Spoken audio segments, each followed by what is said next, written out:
Hello, hello, welcome back, UN. What's going on? Good to see you. Jason's here as well. I saw you're off to off to Jamaica. Cool, cool, cool. Well, it's been what, 12 hours since we last did this, so we are here in Miami. Things looking good here. And this is sort of well, it's more than sort of fictional. This is very fictional. This is KLM 777-200ER, obviously. This has got the GE engines this time, because I got a lot of requests to do different engine variations. So we've got this one set up, ready to go, and we're gonna do the flight down to Princess Juliana, and should be a good time. This was a suggestion from King Bob yesterday that we should do this flight, and I think it's a fine idea. So I just realized too that I can't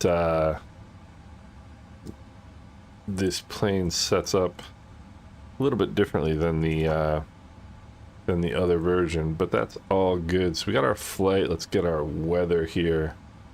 08010 gust and 17. All right, 10 to 17. We've got altimeter. What is it? 3008.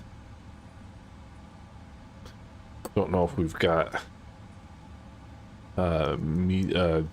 departure ATIS from Miami, and we do. Let's see, first of all, we've got KLM 1275, departure Miami, destination TNCM, Clouded 2 BitTac, Yankee 290 Slugo, and then we're to TNCM. Altitude is flight level 410, squawking 0576. All right, 0576. So we've got the PDC. So that's good. Departure frequency, let's see. We'll do frequencies in a little bit. But anyway, so we are getting ready to go here. And let's get down to all this fun business. There's our route for today. Let's set the fuel and the payload. And that's what we're looking for. So this should be a fun flight. It's going to be a little bit different going into Princess Juliana with this airplane because, but I mean, I figure if they can do it in the,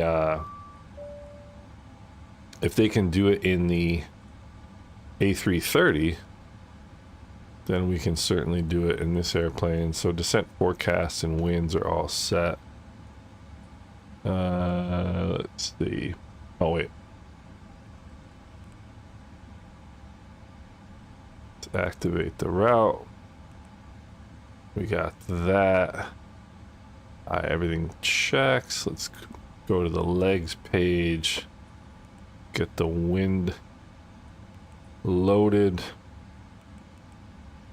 And we're gonna try, I just want to make sure on the airplane here that we've got it set up the way that we want. Let's go to VNAV. And VNAV page 3. Let's get our descent winds forecast here. We'll set that. I want to go through this here real quick. Just make sure everything's set. Alright, 2,500, 1,500, 100, then we want 50, 40, 30. Okay, perfect. Let's see, airspeed alive, all that fun business. Alright, so it looks like the plane is set up the way we want it to be. And we'll go here. So, hey Brian, what's going on? So one of the reasons why I did an afternoon flight today for the US side is because I wanted to make sure that everybody. So last night was kind of like US focused, and then not US focused per se, but I just figured like more people from the US would be on kind of that time of day. I flew at 8 o'clock last night, and then I was hoping today it would be good for people in Europe if anybody wants to see. So 8 right, clouded to BitTac. And then tomorrow I'm going to do an early morning flight that hopefully will be good for people who couldn't do afternoon or evening. So we're good. Got everybody covered, hopefully. Plane was awesome yesterday. It's such a comfortable plane to fly. What Slugo is what we're looking for, and the reason I chose this route today is partially because this is kind of what I do, but the other thing is that okay, the route looks all good. Just a fun choice, you know. So let's see. So cruise altitude is still not loaded. Let's see here. All right, let's go. What do we want to do here? We want to go to weight and balance, and this is actually really useful. I'm still getting my camera set up. Let's load this from a sim brief. That is perfect, and then we'll do takeoff calculations here real quick. All right, we're going 8 right for departure. Get all that. We got the weather checks with what I got. Select temp 42. Roy, how you doing? Glad to see you. Ali, what's going on? Performance is awesome with this plane. It's so I mean, yesterday was just butter smooth with this plane. Let's see. Select temp is 42. Trim is 4.5. V2 is 139, so we go 169. Come up here. This we want about what, about 123, I think it is, off of 8 right. Then we want 169 here. My clearance is for 5,000, but I'm gonna leave this at 10,000 because I don't want to stop at 9,000. Hey, Aaron, what's going on? How you doing? I don't want them stopping me at 5,000. That would be no good. So let's go. We'll go 0 fuel weight is that. And okay, we gotta accept that. So we're in RVSM airspace, which is good. Roy, this airplane, it's I can't really tell like operationally what the difference might be between this plane and like the 777-300 ER, but I tell you what, I really enjoy this plane. Like, I really enjoy this plane. It's so much fun to fly. I think a lot of it is probably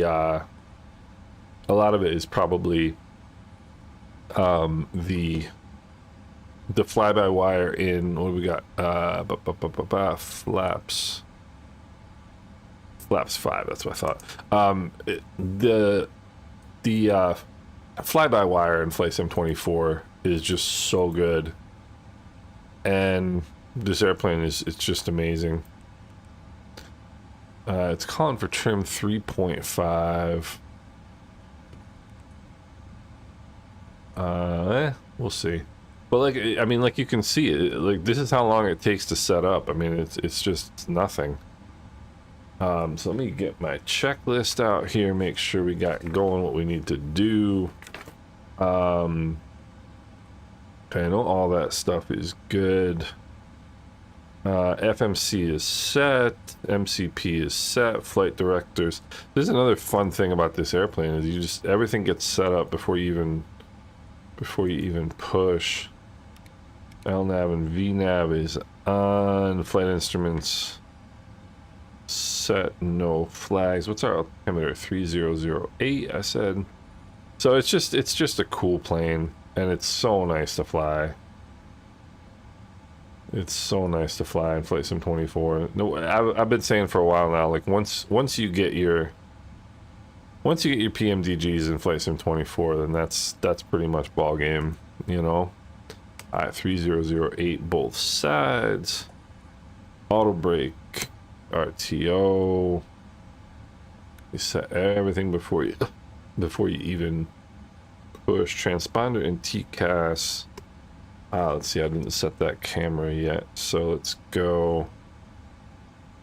Gotta set one more camera here. Let's see. Oh, okay, that should be good. We'll come down a little bit. All right, transponder TCAS is on. We want that on the ground. That's good. All right, so,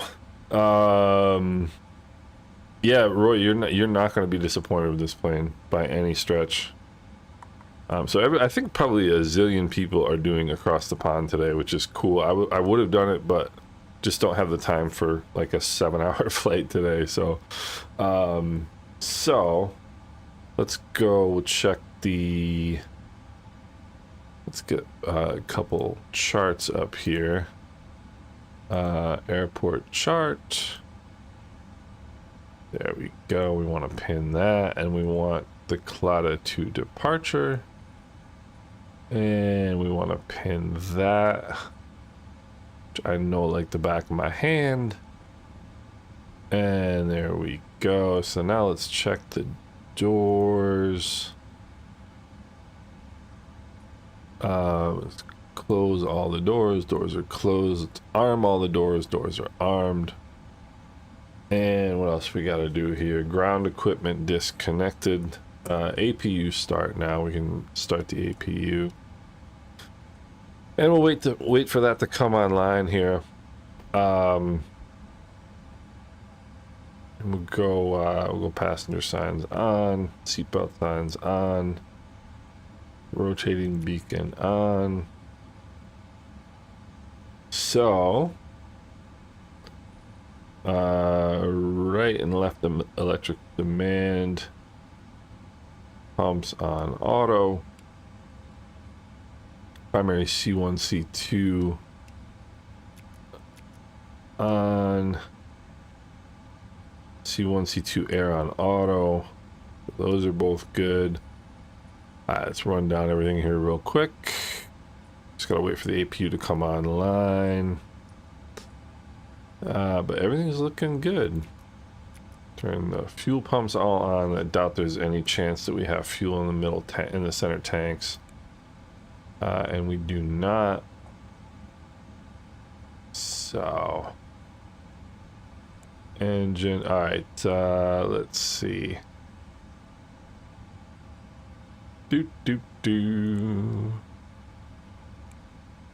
APU is running, so that's good. So now we can come up top and get rid of these.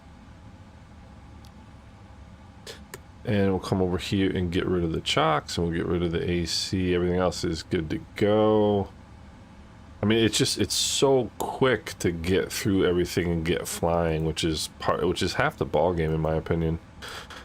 Brian, member for 11 months. Thank you, good sir. I always appreciate it. You've been a great support, and I really am thankful for that. Swarm, yeah, I mean, there's a zillion planes. It's unbelievable watching what's going on. So figure November 8 Mike 1 for taxi. Yeah, I think we're good. I think we're ready to go. Let me get some radio frequencies here. So let's give you guys a quick look at what's going on in the charts. Watch this. So I've got all the you see that? I mean, that's insane. That is insane. I mean, the number of it's like a swarm. It's like bugs. All right, so let's let's find out what we have in terms of ATC. So, Miami just went offline. Miami just went offline, so now what we can do is get the heck out of here before they come back online. Let's see. KMIA, get the CTAF here. KMIA. Nope. What do we got? 118.3. So we'll go down here. We'll go. It's nav radio. We'll go 122.8. 118.3. And then we are ready to rumble.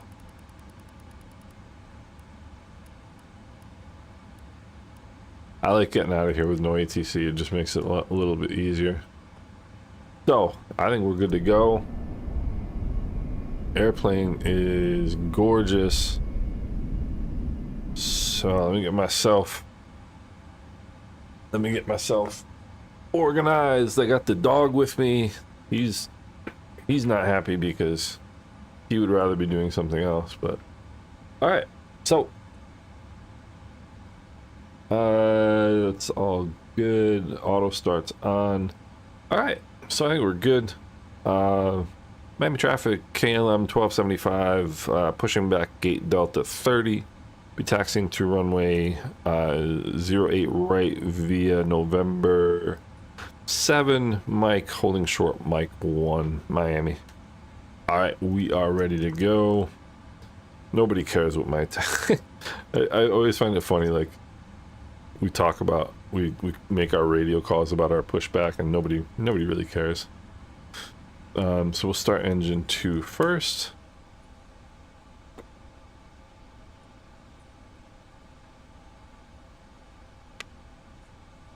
Miami traffic Go 5502 on final runway 12. Alright, now we come down here. Let's give it some fuel. That is some good stuff. The prog page here. I want the legs page here. Get the mystery pushback today. Hey Peter, what's going on? How are you? Glad you can make it today. We are just pushing back here. And looking good so far. Performance out of Miami's performance into Miami last night was fantastic on Vatsim. So we really feel like we did pretty well. And then we can go let's see, we'll start the left engine. I'm gonna actually stop the pushback here. This should more than suffice. Alright, we'll put on the parking brake. Alright, and let's see here. So right engine's good. I heard you can start both engines on no way. So this one is actually the first. An engine start is super easy. No way. So Papa Hotel, that's amazing. That's amazing, Roy. That's really neat. Yeah, Peter, everything's going well. I mean, we were up past my bedtime last night doing the doing the flight. I usually don't stay up that late. What we can do. Watch this. Zoom. So I lost all my cameras from yesterday's flight because I switched airplanes. So now what we're gonna do is go set up a nice view right here in first class. And you can see they did the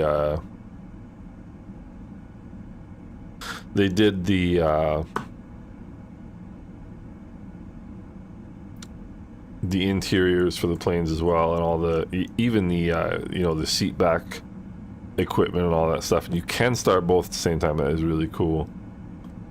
I mean, I tell you, I think this is a.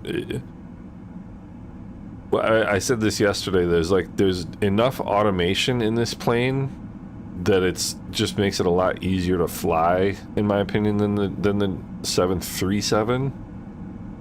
So it's even though it's like a bigger, more complex airplane, it's actually almost more comfortable, like more enjoyable to fly. I think let's see here. Now we're gonna go one spot up here for our wing view camera. Whoops. Come on, baby. Yeah. Actually, I think we might want to go up one even more. Is that a good wing view camera? That's a good wing view camera. That's not too bad. Alright. Let's see here. Alright, there we go. That's a good wing view right there. So, 21.6 years. Yeah, so the 777 didn't, the 200ER, I think, started in what, 2000, maybe it was 97. Taxi lights on. Just make a quick check of everything here. Thing looking good. Those are back to normal. So everything's looking good. We are ready for taxi. So, and this thing taxis quite expeditiously. It's got so much power. Roy, that is so cool.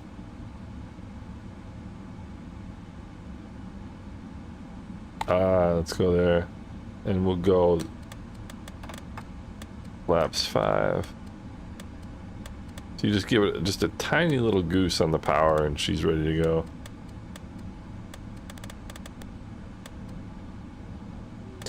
Alright, there's that. Make sure I don't have any conflicting traffic here. And I said 4.5 on the trim for takeoff. September 15th, 2003. Isn't that cool how much information we can get about planes nowadays? My wife was asking me the other day if that's not dangerous, that like we can find all this information. I said, nah. What a day, huh?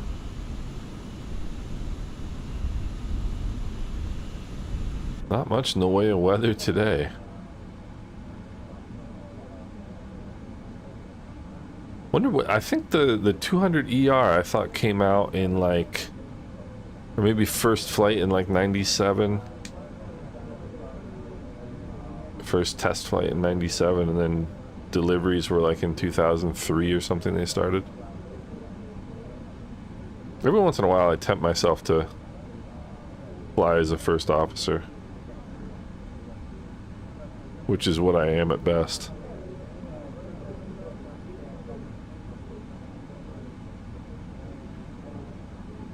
So I checked the weather down in St. Maarten. It should be good today.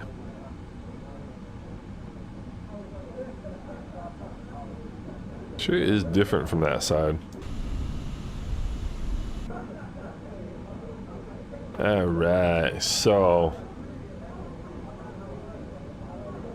this would have been the perfect plane to do the across the pond with. Would have been a good plan, but I'm as I mentioned last night, I'm going to the symphony this evening with Mrs. Island Sim Pilot. This should be a good time. Going to see Mozart this evening. See, it's just a tiny goose of the power, and we're already doing 20 knots. Sister's a flight attendant for KLM for 35 years. That's really cool. I mean, KLM to me is one of those iconic airlines that, you know, like Pan Am and Lufthansa, like one of those iconic global brands, you know. KLM is a really neat. I don't think I've ever flown KLM, if I'm not mistaken. I don't think I've ever actually flown KLM. This is the 2020 scenery for Miami. It works just fine in Flight Sim 24. So let's get back inside here.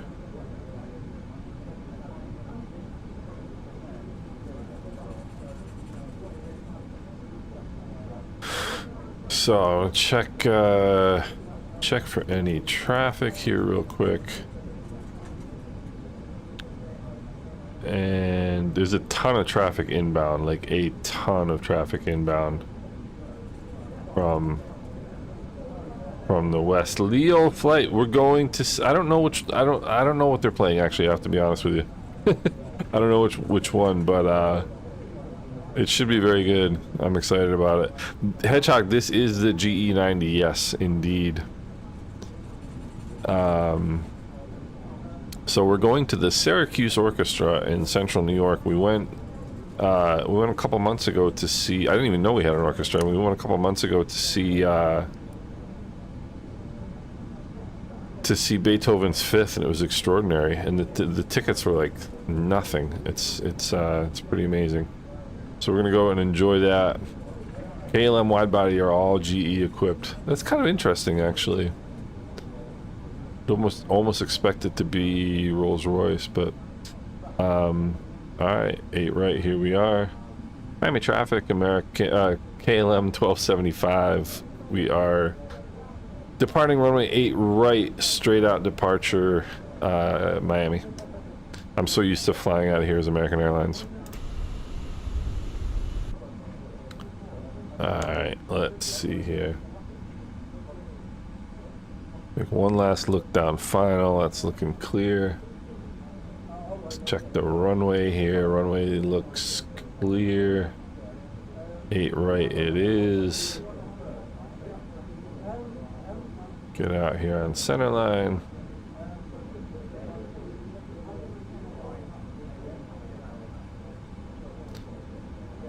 And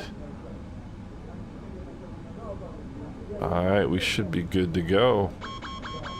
Oh, it always does this to me because I didn't complete the checklist. So, we are good to go. I'm gonna clear that here. Alright.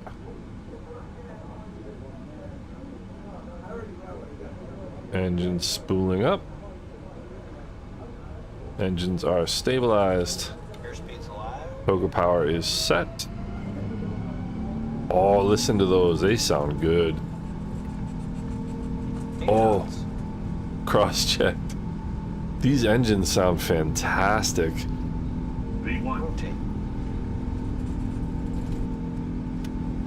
They have a much different sound. Positive rate gears coming up.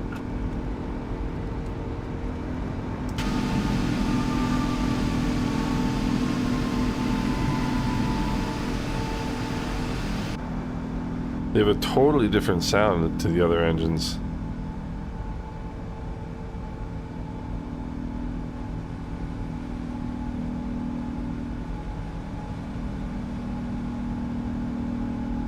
Alright. Come down a notch of flaps. And despite my ham-fisted flying, the airplane handles incredibly well by hand.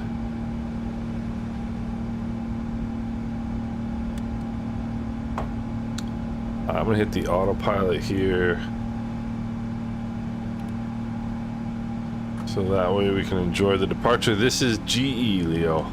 Yeah, Roy, it's just incredible. Now listen to those engines, they sound fantastic. So I flew the Rolls-Royce yesterday, and it sounded completely different to these.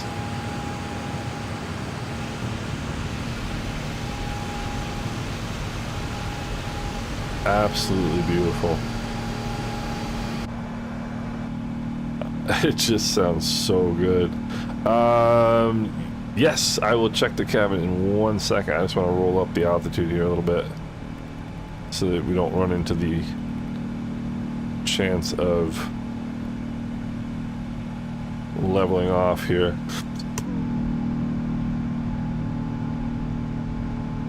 Owls, what's going on? How you doing? We were just talking about these GE engines. They sound incredible. And you can see the engines actually moving. How cool is that? Harold, what's going on? The gates to you.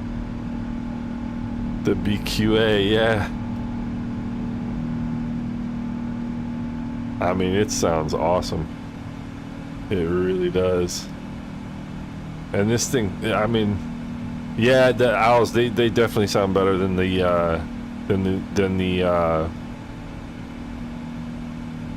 Rolls Royces did. Coming up on 10,000. We'll turn the landing lights off. Taxi light should have come off already. We'll let the people go hang out. But man, it sounds great. And you can see the engines moving. That is cool. I didn't notice that yesterday. Brian, I'm sure they do, yeah.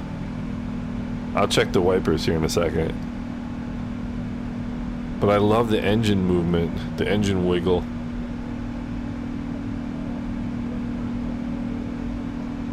Look at that.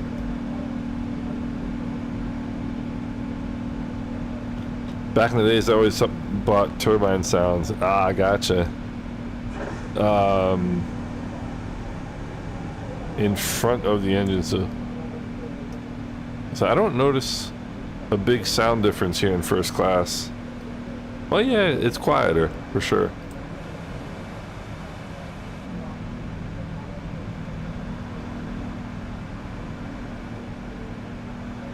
But that just sounds awesome for FSX, yeah. Went to the Boeing factory for KLM when the plane. Harold, that's right. I remember you saying that. So 14 climbing 17. I mean, this thing launches. I mean, it just launches. I think we're flight level 410 again today. I don't know why. There we go. There's the first toilet flush of the flight. American 3071 passing out runway 8 right via Papa, Miami. Alright, so we can go over to CTAF here. And we're good to go. We are good to go. When I arrived at the Boeing factory, there were only parts, and 3 months later they flew home with. That's amazing. That's amazing. So Roy was saying earlier that this plane is the oldest 777 in the KLM fleet, which may be why they chose it. Chose this registration. But it's just awesome. APU is running. There's always something that I forget. Yeah, we are good to go. I mean, you guys saw me. I was off the ground from getting into the cockpit to taking off took 20 minutes. You know. And that is pretty sweet as far as I'm concerned. Harold, that's amazing. Man, you and Roy would have a great conversation. That's fantastic.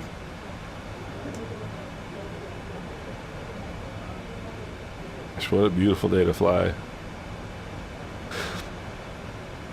So normally I hit top of climb just a beam the Bahamas, and I want to see how much faster this one climbs. I think this one's gonna be a little bit quicker. But we don't have traffic enabled. The mic, come on, baby. I do. Wonder why there's no range rings. Undoubtedly. Let's see here.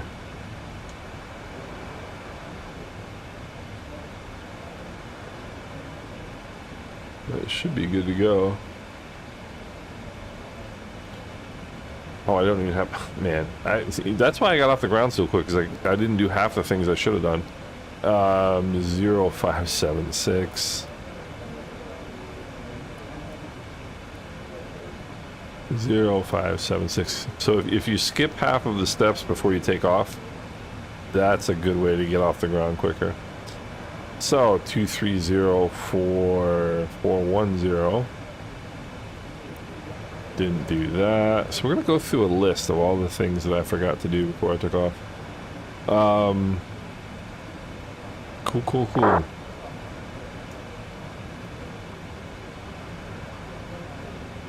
So we're just kind of getting out ahead of, should be another probably hour or so before everybody starts landing from the across the pond event.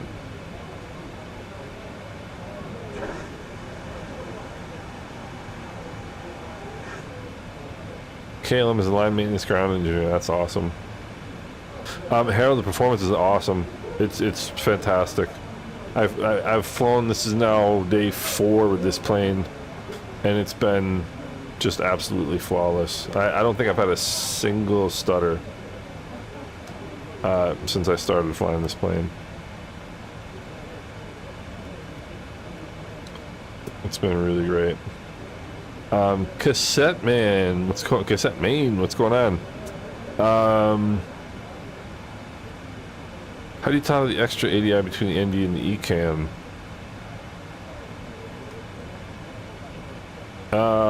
It's probably in the settings, I would say.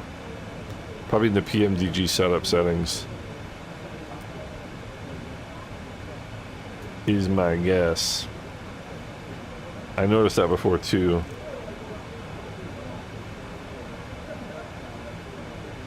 Yeah. Leo, the passengers were getting ready to get out of town. For sure. So let me see here. Show you guys again real quick what we're doing here. So we've got... Whoopsie. Where are we here? That's us right there in the departure. But you can see they're starting to come in. I think all these guys are heading for Orlando, but I mean, look at the number of planes. It's insane. If I was going to do the across the pond, one of the destinations is San Juan. So you can see San Juan is on down here. And we'll have coverage down in San Juan Center. So a ton of oh, look at that Concorde. He probably left about half an hour ago.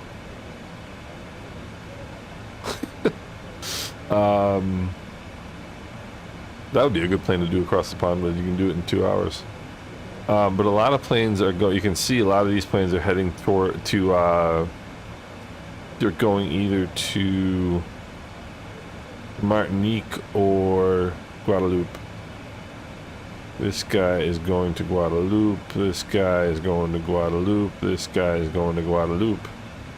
So got a lot of traffic heading for Guadeloupe. And I would probably actually be going to Guadeloupe now that I think about it. That would be a pretty cool destination. But mad respect to these people up here. Where's this guy going from? Jeez. What is EFHK? I don't even know what that is. EFHK, where are they? Oh, they're probably coming from Iceland, I would guess. EFHK. Helsinki. Alright, so all these people are coming from Helsinki to Seattle. Yeah, Roy, that is a long flight right there. Nice. But I love having all the Vatsim stuff on Navigraph charts now. So, what are we doing here? 320, 330, 23 knots on the tail. And Gary, how you doing? What's going on? Look at this. Oh, this never gets old. Absolutely never gets old.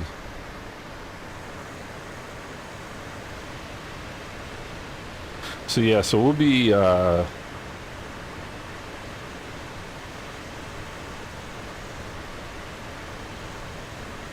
we will be, so it's usually a beam Nassau that I get to the cruise altitude. Nassau is right there. That's Nassau. We're gonna easily, I mean, this thing is unbelievable.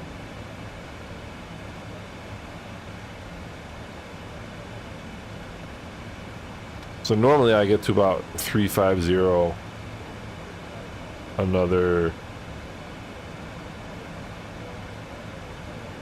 least another 40 miles from here, if not further.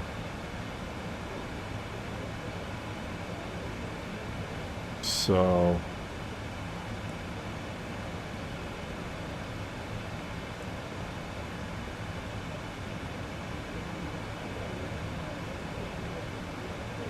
amazing. So contrails coming out perhaps, but hard to say. Sometimes they're big and puffy, sometimes they're a little smaller. Hard to say. But I love the haze layer in the sky. Robert, good morning or good afternoon. How you doing? Yeah, Robert, it's one of my favorite things to do, like in real life. Whenever we fly, I mean, I've flown this route, Miami to Princess Juliana, you know, a bunch of times in real life, and I just stare out the window the entire time. It's just amazing. Yep, the sand swirls between the water. It's just unbelievable. Hopefully my landing's gonna be better than last night. You know, I thought about that landing last night. And for those of you who don't know, by the way, Robert is PMDG. So welcome Robert, and thank you again for passing along this wonderful opportunity. I'm so excited to be able to show this plane to everybody. And I was just talking about the fact that in the 737, usually I get to about 350 a beam Nassau, and in this plane I'll be level at 410 before we're beam Nassau. It's unbelievable. This plane, the performance is just ridiculous. And Robert, what a lot of people were talking about, and I noticed too, is the engine sounds from the GE engines are so different from the Rolls-Royce, and these GE engines sound fantastic. You can't really hear them right now, but on departure, it just sounded so good. It sounded incredible. So the contrails are a Microsoft Flight Simulator thing, so it has nothing to do with the plane. But I remember when we didn't even have contrails in place in 2020. But this plane looks pretty darn good against this background, I have to say.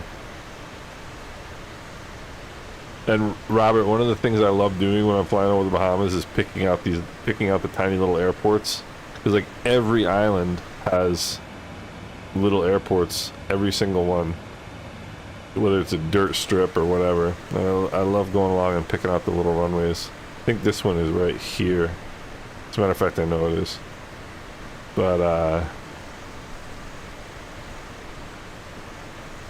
oh, nice. Okay, so that's, because I know a lot of people are really excited about the engine sounds.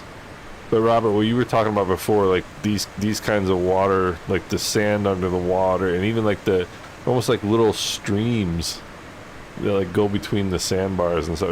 It's so cool. It's just so cool. So yeah, Roy, 100% agree.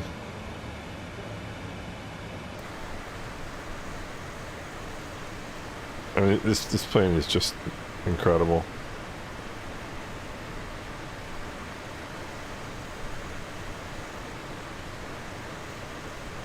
Well, that's NASA over here.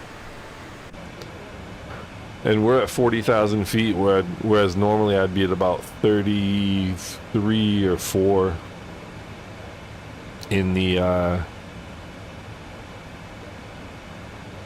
737. And Gary, by the way, thank you very much. I appreciate that. I'm glad to have you with us. So, I mean, the other thing that's cool about the weather in Flight Sim 24 is you get the rain coming out of the bottom of these low-level cumulus clouds, which is so neat. So let's see. Absolutely beautiful.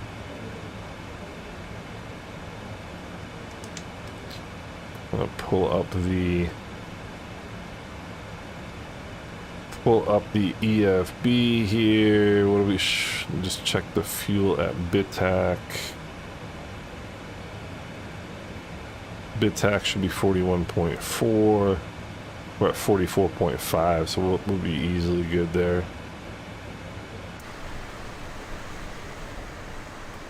And if you notice on my channel, I've got like 4,000 like so many of my videos. I have like a picture like this and as the thumbnail, just because I love these views. I think it's so cool.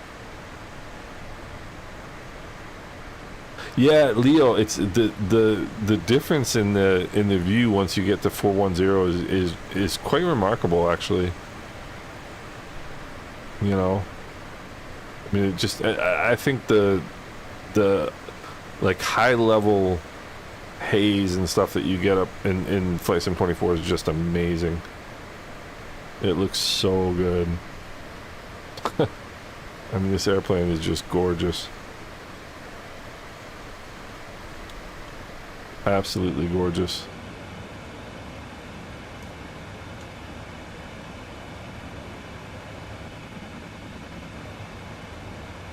There's a little airfield right there too. See that? Right there.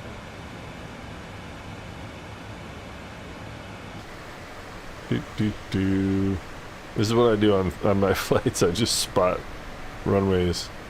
Where was that?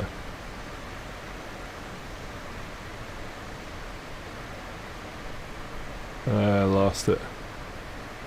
Oh, right there. Right there. It's unbelievable. Sheb, what's going on? It depends on what you're coming from. You know, I think, I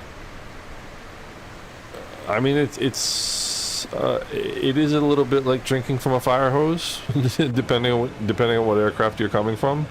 But there's so many great tutorials out there. You know, Emmanuel A330 driver. If you don't, you know, if you need somewhere to start, he's the way to go. He's so knowledgeable. I don't know if you know him. Check out A330 driver on YouTube. He's one of the PMDG tech team guys, and he's an airline pilot, and he's just very, very knowledgeable guy. But what are you flying now, Sheb? Like, what are you looking to move up from? 'Cause my progression, I never flew airliners until I got the 737 for Flight Sim 2020, and never flew airliners. Never had any interest in flying airliners. And my buddy Captain Hughes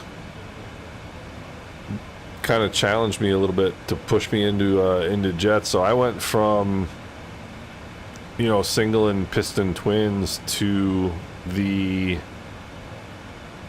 let me see, to the TBM 930, which I think is a good step up. I mean, it's good to kind of make like to progress up little by little. But I did the TBM 930. Then I started flying the what is it? The C-25, the Cessna Citation. But like you could step up to like Honda jets, things like that.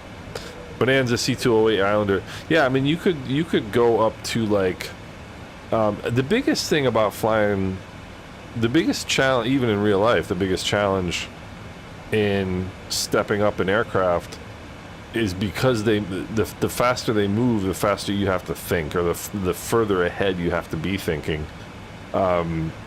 So I would recommend trying something like the TBM 930.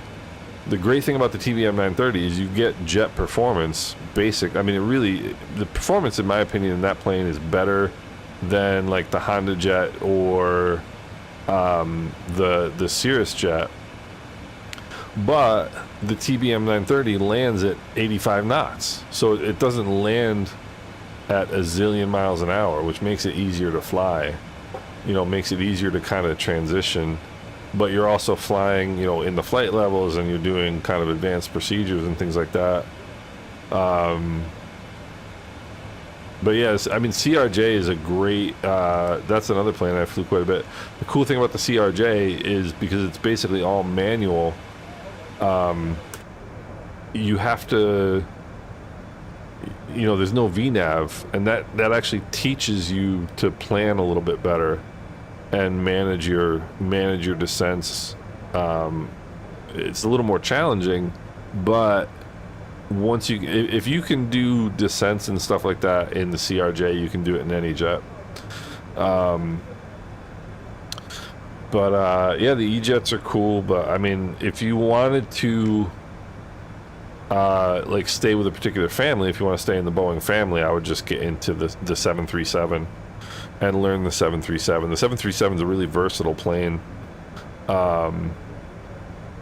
You know, yeah, absolutely, Brian. Totally agree. And you know, like I said, A330 driver used to be 737 driver. Let's go hang out in first class a little bit. And Robert, if you're still here, I love the way that you guys did all of the entertainment specific to the aircraft. It's so cool.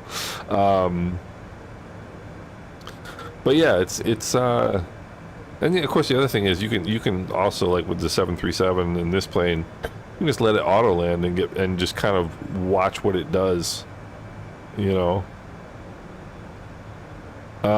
Did a few manual engine starts and the aircraft fails to start. Oh wow, that's gotta be loud. That's gotta be quite loud.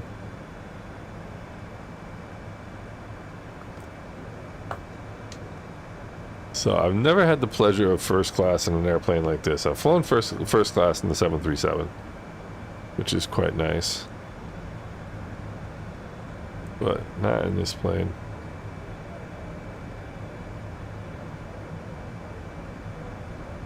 You know, it's amazing how pitched up the wing actually is. It's probably quite similar to the 787. I've never flown in a 777 in real life, but the 787, the curvature on the wing, like when you sit where we just were, and you look at how high the wing curves in cruise, it's unbelievable. Ah, that's business.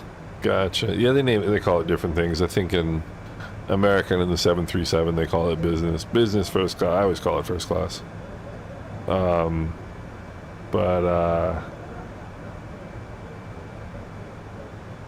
would just like to have, I've had lie flat seats before in the 737, but this is a pretty cool seat right here if you ask me. Take a quick look around. It's a sharp looking cockpit or cabin. Let's see if I can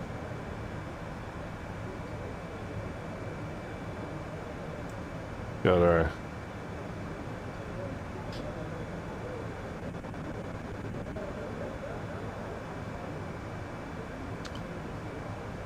look at that.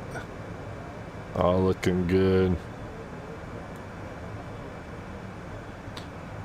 All right. Such an amazing view.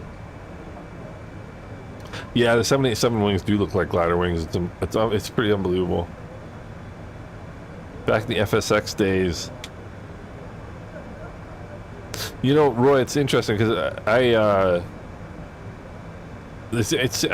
think like FSX and previous sims were a lot more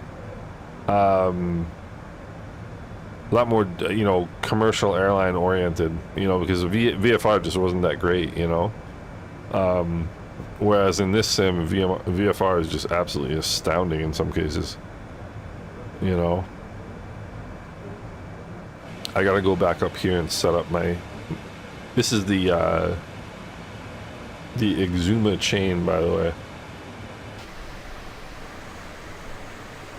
Look at this. And every single, well, probably not every single one of these islands, but almost all of these islands will have an airport on it. There's one. And all the ones that are inhabited anyway. But I just can't get over how nice this looks. Shab, absolutely, man.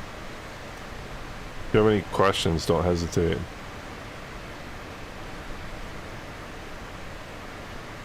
Looks absolutely astounding. So my, yeah, it seemed like there was a lot more available back in those days, you know? But my favorite seat in this entire airplane is this one right here.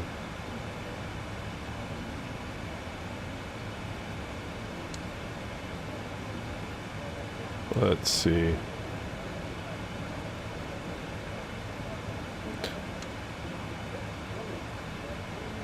Just nudge it forward a little bit. Yeah. So this is my favorite seat in this plane. I love sitting right here. Hey Willem, how you doing? Good to see you. So this is my favorite. I was talking about this yesterday. I love like the vastness of the cockpit of this airplane. It is just enormous. I mean, you could stand in here and like hang out. You know,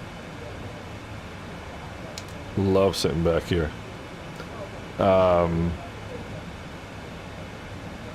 It's absolutely amazing.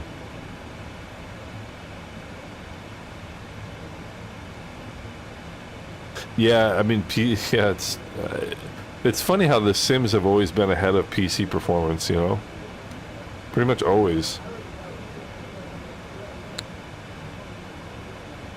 Let's see, what are we coming up on next? Oh, we got Haggett in 345 miles, so we just get to hang out for a little bit.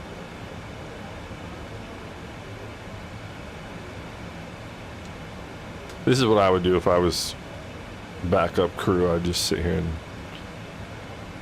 stare out the window.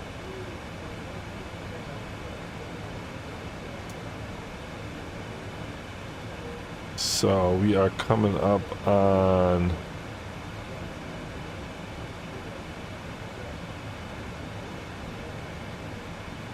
you'll see here in a little bit off, just up here is Exuma Island, which is one of my favorite, Exuma International, one of my favorite little airports. And then we come up on the Turks and Caicos after that. Still got a ways to the Turks.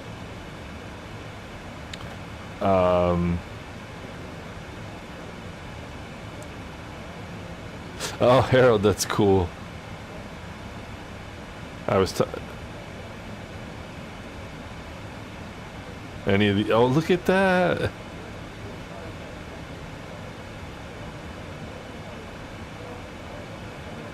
Ha! Oh, I wish I was open. That is so cool. Look at that.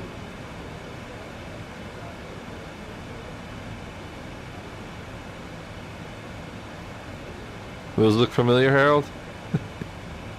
That's amazing. 777 airplane flight manual. That's great.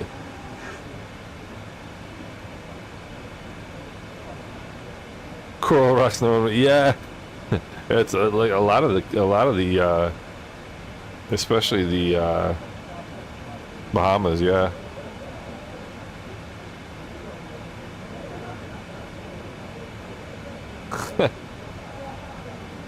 Yeah, all on an iPad nowadays, right? I remember going to, I was flying from Miami to Panama City one day, and this guy must have been like the prototypical old time airline pilot, like old school airline pilot. The guy had a flight bag and he had his paper charts with him, and this was 2017, as a matter of fact. I remember the flight, it was 2017, so everything was on, EFBs at that point. Not this guy. This guy had a flight bag with like 40 pounds worth of paper in it. That dude wasn't going anywhere without his charts, and that's Exuma International right there. I don't know if you guys know Steve-01 Knievo on YouTube. I got watching him before the FAA came down on him. Hey Leo, I appreciate that, man. Thanks for tuning in. If it wasn't for you guys, I'd just be sitting here talking to myself. But Steve-01 Knievo on YouTube, he started off, he's got like, I don't know, 300,000 followers now. But you held one of those for years. Yeah, exactly, Robert. So when I started flight training in 2010, I mean, after a break of about 20 years, it was just when we were starting to move away from paper charts, at least for GA, and now nobody carries paper charts. Nobody.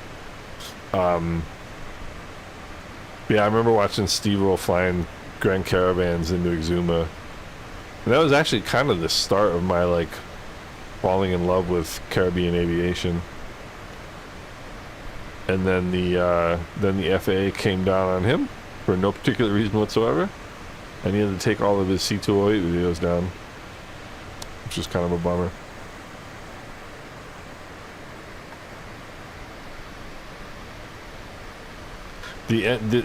This stuff in the engine from the fan blades is all from frame gen. It's nothing to do with the plane itself.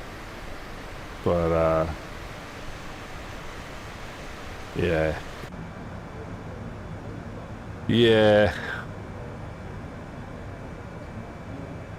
This is all I do when I'm flying. I just sit here staring out the window. Started as a ground engineer. There were always 2 or 3 blocked luggage bins for all the maintenance manuals. Wow. November 851 Tango Bravo. That's him. He finally sold that plane. Well, I guess the owners of it sold the plane. I don't know what Steve flies nowadays, but he's a cool guy. He's a really cool guy.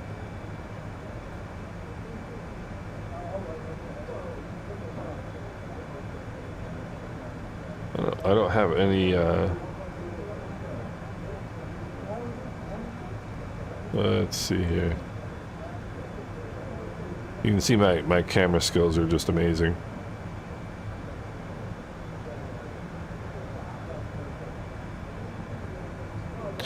Let's see here.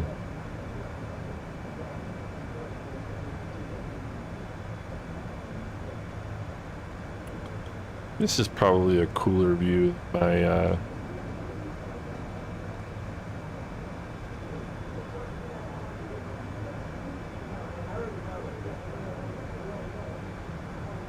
yeah, I kind of like this view actually. So now we got that side, that one, and that side.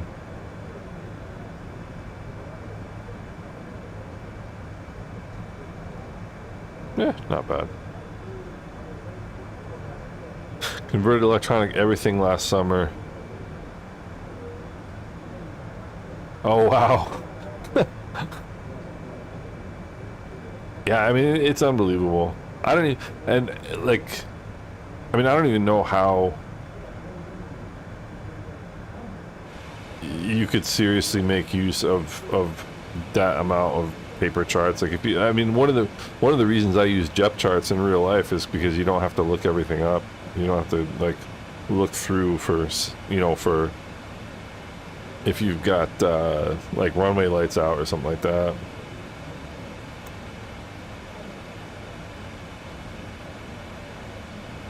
Yeah, see, there's another little airport right there. It's 1,000 of them.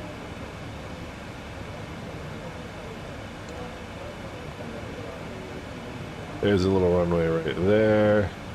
They look like you can pick them out. You're good at picking them out. There's one right there. That's probably one right there. You get pretty good at picking them out.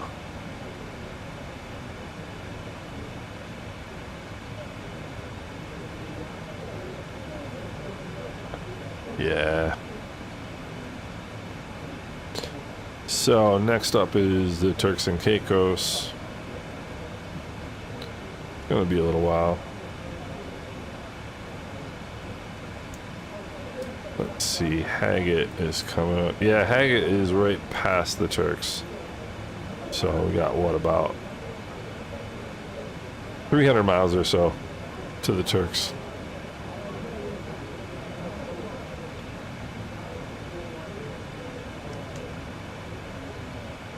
And everything looking good.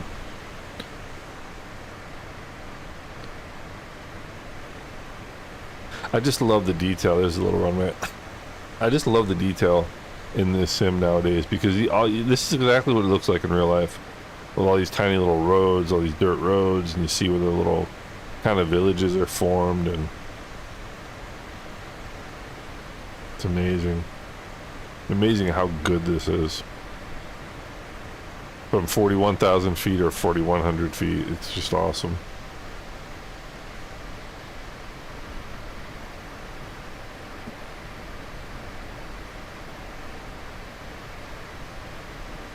Just amazing. Sim Update 2 beta, my guess is I would certainly say next week. I think they said by the end of April, I believe. And it does seem like the change logs are getting smaller and smaller. So, quick look here. So, Turks and Caicos are right here. And, yeah, all these are all staffed for the, across the pond. Yeah, Sim Update 2 is a huge step forward. I mean, I think Sim Update 2 for this sim is probably the biggest update that we've gotten for either sim. So 1749 estimated arrival. Where are we at right now? 1810. So we got another hour and a half. Yeah, beta 2 run. It's awesome, especially for VR. The improvements in VR are unbelievable.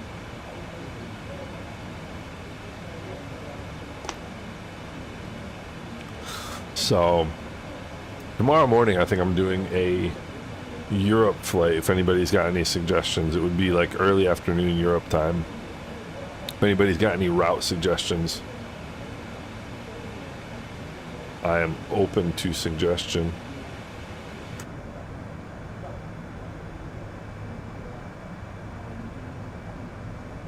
Just love that muffled interior sound. It sounds so good. Yeah, Leo, I think I mean, basically two things. Like once I could get a PMDG aircraft, which I now have, and you know, my performance on Sim Update 1 was good, but the VR performance was terrible. The VR performance is way better in Sim Update 2. So now that I've got VR performance and a PMDG, that's all I need. So I'm pretty much done with Flight Sim 2020 at this point. I mean, I'll keep it just because a lot of the stuff I do for my channel, I have to have it, but I'm not keeping it because I'll be using it. Let's get another, you know, Harold, I did the same thing But I started getting a lot of crashes when I did that. I tried that exact same trick. It does reduce VRAM. It reduces VRAM by about basically an entire gig. But I don't know if it was coincidence or what the deal was, but I got a lot of crashes when I tried that. Amsterdam to Split. Yeah, Buford, you can do that in Buford, Texas, the country of Texas. Yes, you can do that in Profile Inspector as well. You know what's funny though is I've started doing a lot of the stuff that I was doing in Profile Inspector even a month ago. I'm doing the NVIDIA app now. Like you can do the DLSS forced presets in the app. It's getting better and better.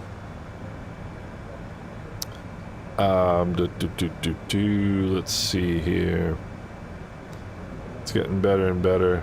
Yeah, Harold, I think you're gonna find out that it does save you VRAM, but you're gonna start having crashes. Are you still in Sim Update 1 or are you in Sim Update 2 beta? Because if you're in Sim Update 1 and you're getting crashes with that, I would almost guarantee you that's what it is.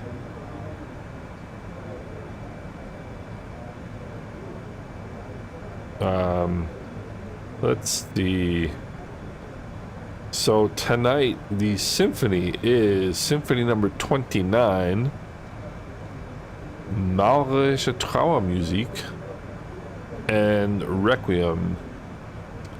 So we're going to see Mrs. Island Sim Pilot and I are going to see the orchestra this evening. If either of us are awake at that point. I mean, I was up until 11:30 last night. Sim Update 2 beta, yeah, so that's exactly what happened to me, Harold. But I was up until about 11:30 last night, which is about 2.5 hours past my usual bedtime. And the dog pretty much decides when I get up nowadays. So I was up at 5:30.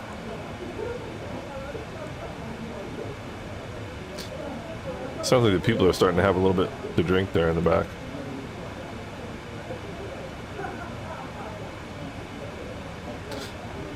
Sounds like they're getting a little rowdy back there.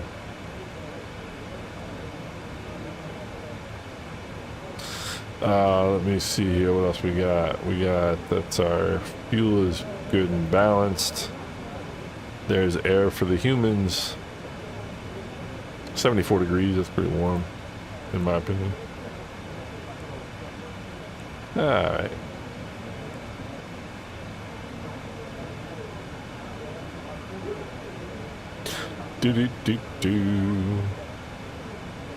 So, how's your go? Oh, you know what, Peter? Thank you for asking. He's doing great. He had another checkup last Wednesday, and from 6 weeks ago, his cancer has not spread at all, which is really, really good news. So, I appreciate you asking, Peter. Thank you. He's doing fantastic. And his favorite person in the world was here today, which is my brother-in-law. And so he was thrilled about that.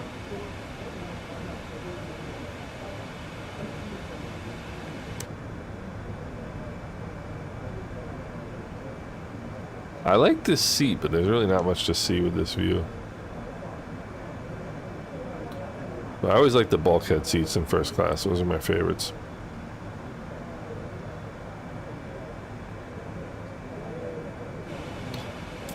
Let's see here. Yeah, Harold, once I turned it back on, my crashes went away. So,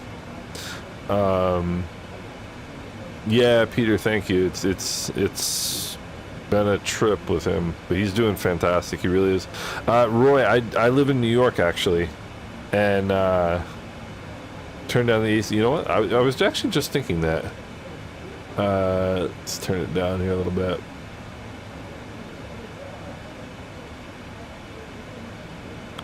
and let's see what happens.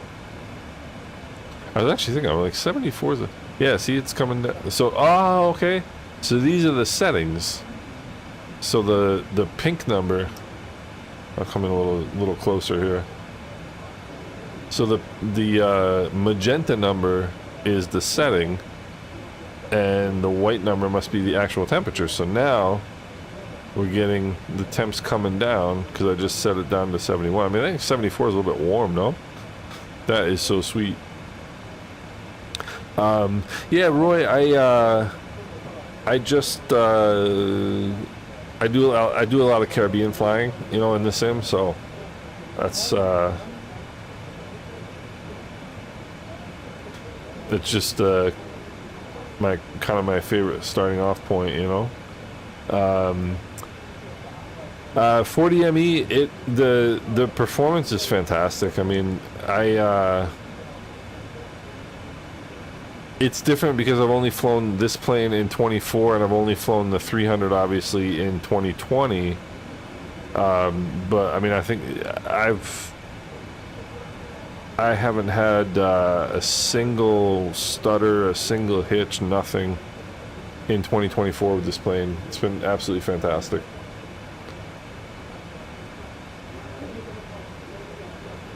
Is that Providenciales? That is Providenciales. So let me turn here.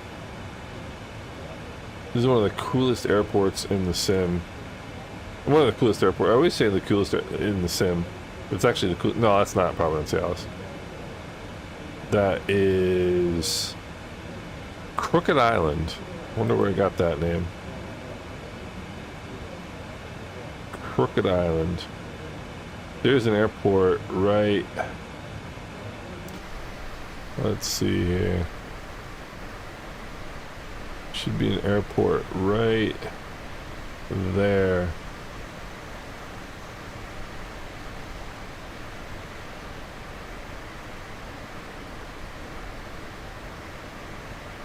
A little airport right there, and there should be another one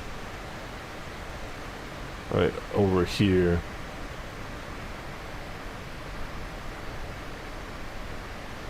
A lot of crooked people. Yeah, exactly. Yeah, I was gonna say I didn't think we were at Turks and Caicos that quickly. Yeah, Leo, absolutely. So our I've had dogs my whole life, and this dog is like the coolest dog in the world. I absolutely love him, and I was in Anguilla last August getting married, and he came and he got. Well, I mean, obviously he had it before then, but he started having symptoms, and we found out he had cancer while we were away, which was kind of rotten. Yeah, Peter, the doodles are just sweet dogs. They're so human oriented. They really are.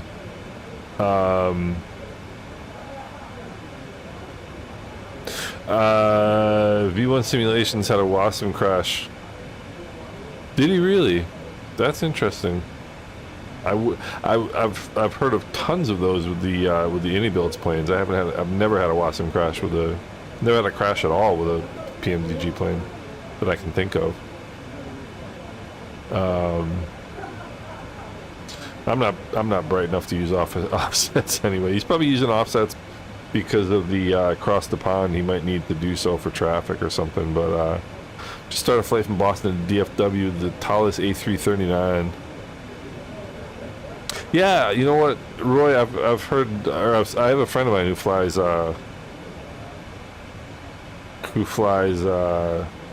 X-plane quite a bit, and it certainly looks like it's made a lot of progress.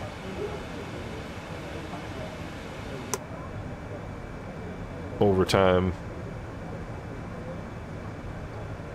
This is what I do when I'm in the plane. I just sit here staring out the window. Oh, okay, Robert. Dougal, you were a dog hand on the Royal Marines for many years. Give me dogs over people any day. Yeah, I know what you mean. I know what you mean. That's cool.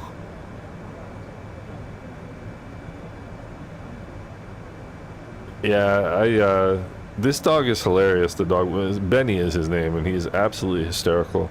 He loves his people. He doesn't. He likes other dogs, but what he really likes is his people. And he's easily the smartest dog I've ever had. We started teaching him Spanish because we ran out of things to teach him, and my wife speaks Spanish, so we started teaching him Spanish. I haven't taught him German. I don't know why not, but I just haven't.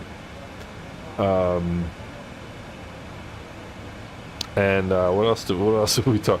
My wife taught him how to whisper, because he has the loudest bark of any dog I have ever heard in my entire life. And we were sitting at the kitchen table one night, and he barked because he likes to bark for treats. And he barks so loud, it is unbelievable. And my wife was like, "I'll teach him how to whisper." And I'm like, "Honey, you can't teach a dog how to whisper. Like, that's not a thing." And within 5 minutes, he was whispering. He's absolutely hilarious.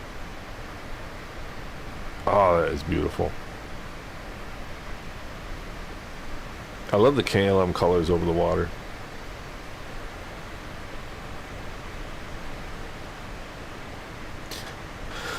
So...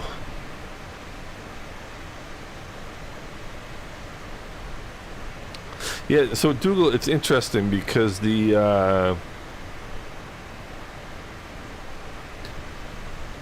I tried to get the Build stock airplanes in 24 to work. I mean, they work, but I got so many Vatsim crashes with those planes. It got really annoying. But I never had a Vatsim crash with any other plane. So I don't know if it's I know that they did some Vatsim changes in the Sim Update 2 beta, and my assumption is that they were doing that to try to get rid of some of those crashes. But even like the A350 has those crashes.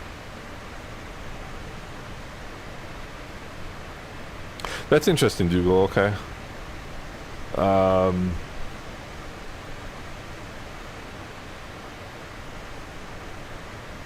But yeah, they're having quite a few crashes in general in 2024 in the early stages of the beta.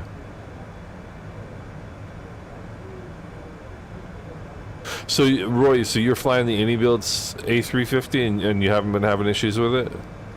I know a lot of people have, and they're not happy, which you can understand.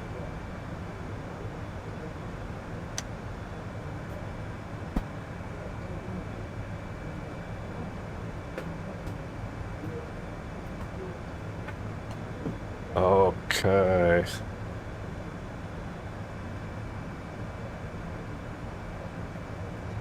Oh, that's good. I know a lot of people that the Builds forums are like full of stories about Vatsim crashes. But it's weird. Some people don't have them. I don't know. I don't even know what Vatsim is. I mean, I know what it stands for, but I have no idea what it is.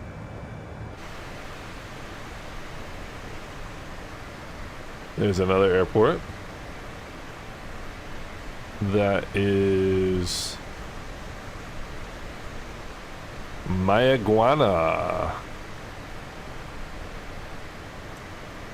And we should have... there's traffic over here. That's a... no, it can't be because he's supposed to be below me.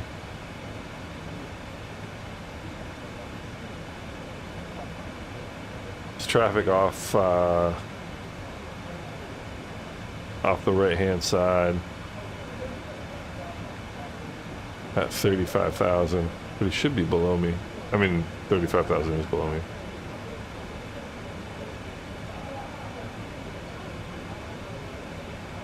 I love even like the reflections on the... I mean, we are in the world of like...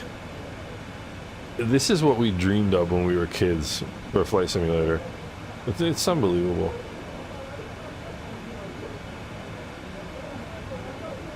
I can't even imagine the complexity involved. WebAssembly module. Ah, okay.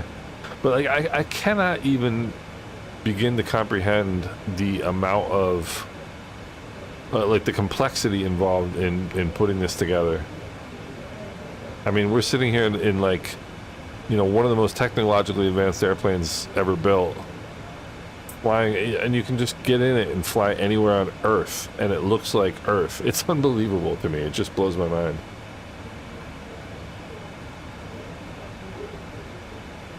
And people point out the weirdest things, like that they're unsatisfied with. I'm like, you know what? I'm pretty happy. Yeah, Alex, I'm right there with you. Alex, I agree 100%. I'm the same age as you, and I mean, I remember when it was sticks, you know, and even that I thought was amazing at the time, you know. I mean, this is just stunning to me. One of the first things I noticed in Microsoft Flight Simulator was the swirlies on the water. I remember in 2020, like the first time I loaded it up, I was like, wow. Shows you like the water just looks so realistic. You know, just incredible. So we're coming up on Providenciales here.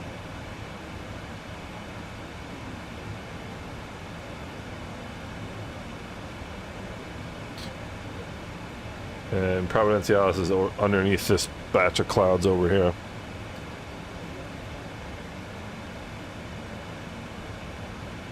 And then this is North Caicos Island right there. Yeah, loading in flights with diskettes. I remember that. Jeez.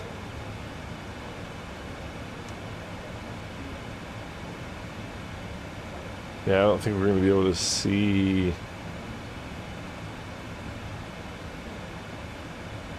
I don't think we're going to be able to see Providenciales today. But we might.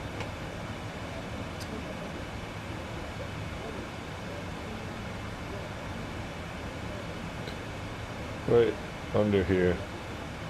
Usually you get a good view of it, but not today. First flight sim was on a green screen with vector graphics. Yeah, I mean, I think mine was probably on a Commodore 128, if I had to guess. Meads Field, Chicago, yeah. Yep.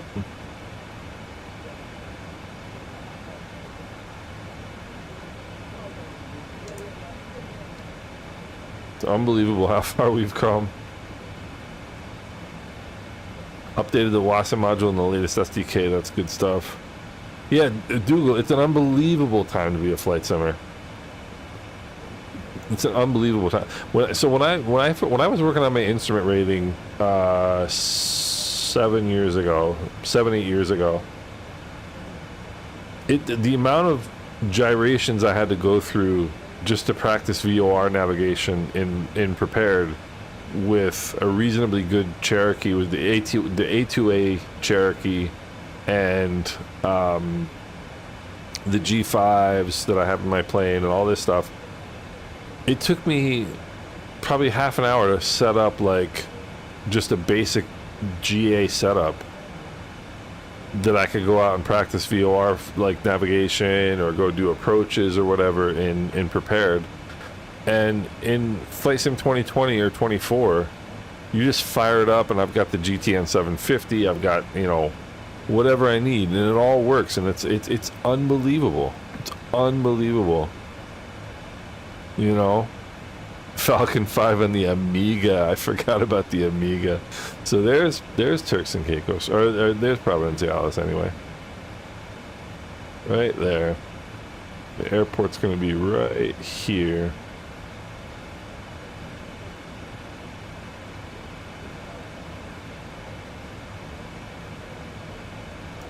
Amazing. I've got Huh? I've got center on, but on a frequency of 199.998. That doesn't make much sense. He's probably got the frequency tuned in wrong.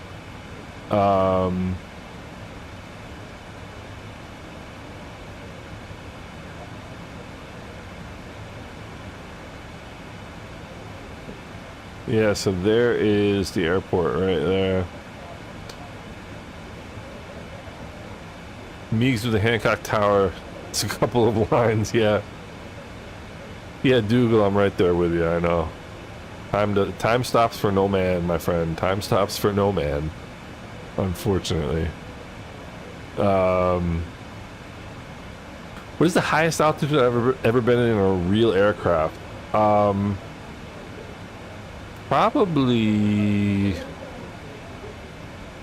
40,000 in a 787 flying from Hamburg, Germany to Chicago. I think we got up to about 40,000 on that flight. The highest I've ever been in a GA plane, like a piston, like, you know, piston single, probably 8,500. I get nervous in GA singles getting high. I don't know why. Doesn't make any difference. Once you leave the ground, you're there. But I don't know. We've had the Cherokee up to 10,000 feet. Flying it down to Washington D.C. one time. But oh, the 199 frequencies when they're connected but not active. Gotcha. FS 2.0. Yeah. You know, Alex, the interesting thing, we were on hey Cyberdami, what's going on? I was flying yesterday from Dallas to Miami, and there was a kid flying as a FedEx Heavy. He was probably, it sounded like he was like maybe 12 to me, somewhere about there. And this kid's flying a freaking, you know, MD-80 or whatever it was, MD-11 in you know, with live on Vatsim, and he's like 12 years old. I mean, what a lucky time to be a kid, you know. And this is the other thing I love about Flight Sim 24, are the high level clouds. The high level clouds are just awesome. Oh, whoops. There we go. So there are a bunch of airports on this island. There's one. I think there's another couple back in here. There's a couple on. There's one on that island back there.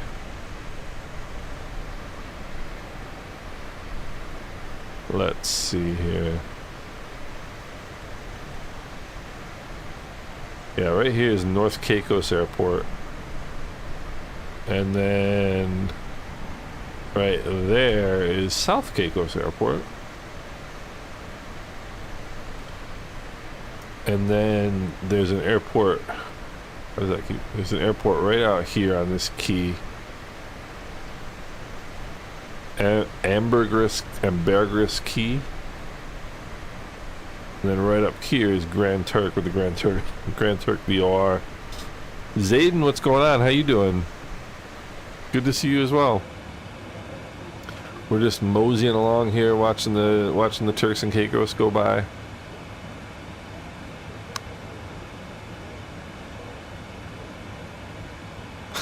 Four colors.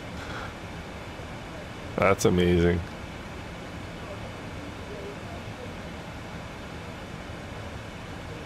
Yeah, Alex says that's a very good point. That's a very good point.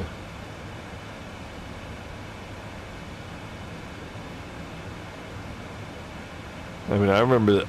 I thought the Commodore 64 was like the coolest thing in the world.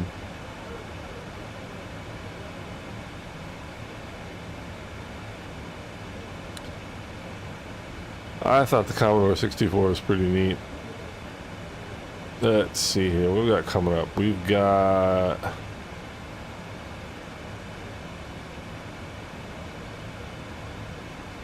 So, hold on here. We've got So there's Haggett, and then Calto is where we switch over to San Juan Center, but I don't see... Oh, there's SJU. 118.15. 118.15. Coming up. Look at all the traffic heading for Florida. And then all these guys are heading for, well, whoever's on tower down at, Point of Pete. He's gonna be busy. It's been online for 3.5 hours already.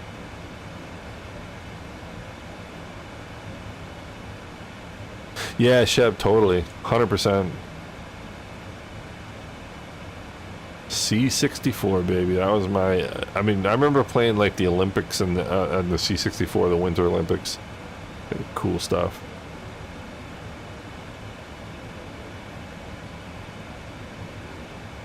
Let's see here. What do we got?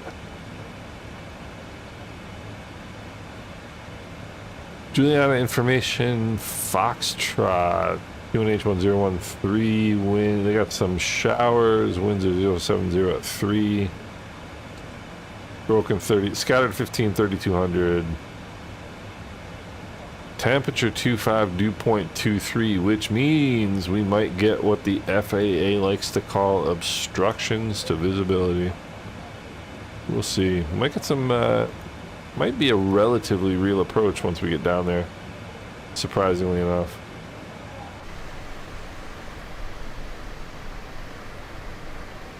We'll see.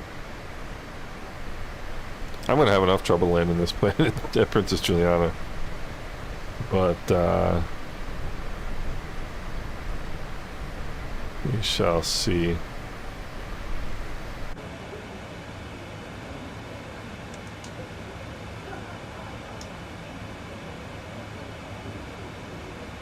What we got here? Oh, I left that on. Okay.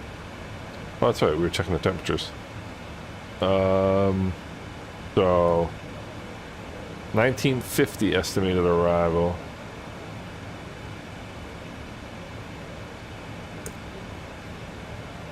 Hour and 10 minutes. So Nemesis flight's going fantastic. Flight is going fantastic. Peter, you've still got all the old ones? You can probably, I would imagine, like, download them somewhere nowadays, no?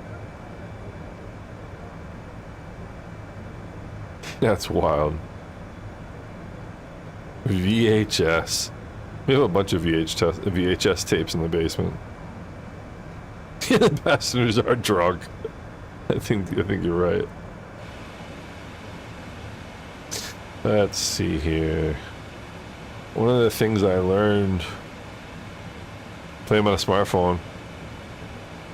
One of the things that I learned, and it's not as relevant in this type of flying, but when I was doing my instrument rating,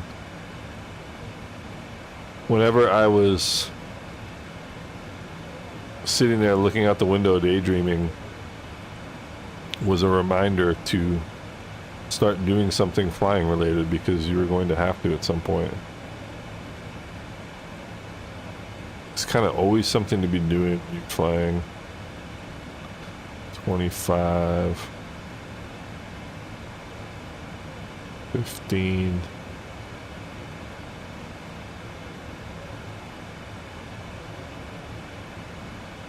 Always something to be doing. So I'm going to set up some range rings, so these are all set for the approach.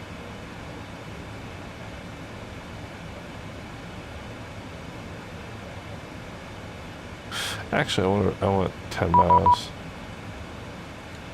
And there we go. I have been summoned by ATC. Let's see here. There we go. He's here. 126.45.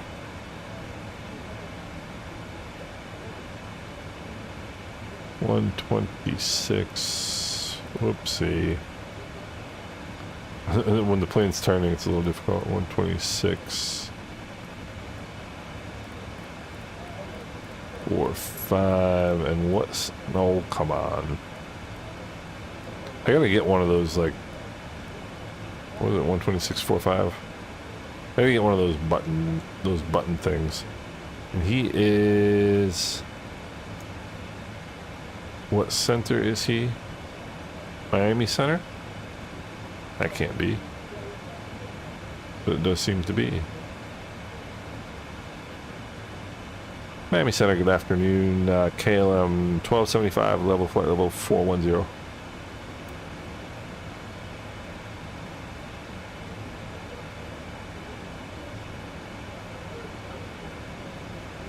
Okay, this is when you actually switch frequencies. That happens a lot in real life, by the way. Miami Center, good. I don't know my count, 1329, so that's 34. American 1329, Miami Center, hello, radar contact, level 340.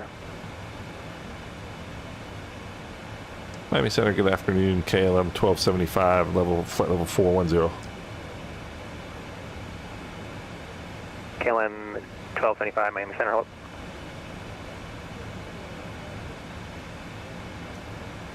Argentina, Leo, that's wild. Yeah, Buford, that's that happens a lot in real life. Or you get a new frequency and you don't change, and you call up the old previous controller, and they roll their eyes at you. 118.15 is FedEx 459 heavy at 380. FedEx 459, Miami Center, hello. 118.15. FedEx 459, same Mach number. Doing 0.823. You need something different? Yes, 0.82 is great. Just don't go above 0.82. I don't think I physically can. American 1329, same Mach number. There is Mach 0.76. Roger.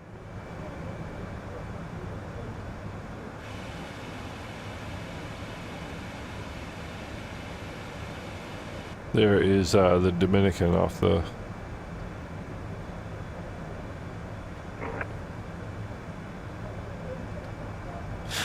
Brian, I've always wanted to get those. I never have. Center, good day. Delta 1891, flight level 350. Delta 1891, Miami, hello. Set up high discretion to flight level 110. My discretion on the 110, Delta So, 1891. Yeah, Roy, that was Microsoft Flight from 2012. Yeah, Leo, it's incredible.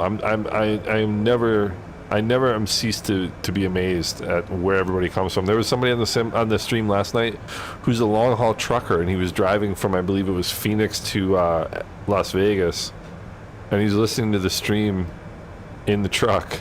It was just amazing. Nemesis, I'll give you a good. There is a YouTube channel called A330 Driver, and he's actually one of the American 1329, report back. PMDG test pilots, and he's just fantastic. Does a lot of great stuff on his channel to help you learn these planes. He's fantastic. Let's see, Nemesis from Jamaica. That is awesome. 30 miles from Stonehenge. That is so cool. 30 minutes from Stonehenge. They never figured that out yet, did they? Stonehenge. Probably some. I was gonna say, probably just some guys who like rolled some stones out into the middle of a field, and they were like, "Huh." And they thought it looked cool and left it there.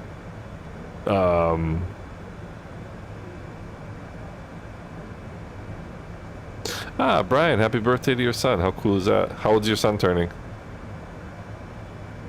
I know it's a cruel question at this point in our lives, isn't it? Island of Jersey, that's pretty cool stuff too.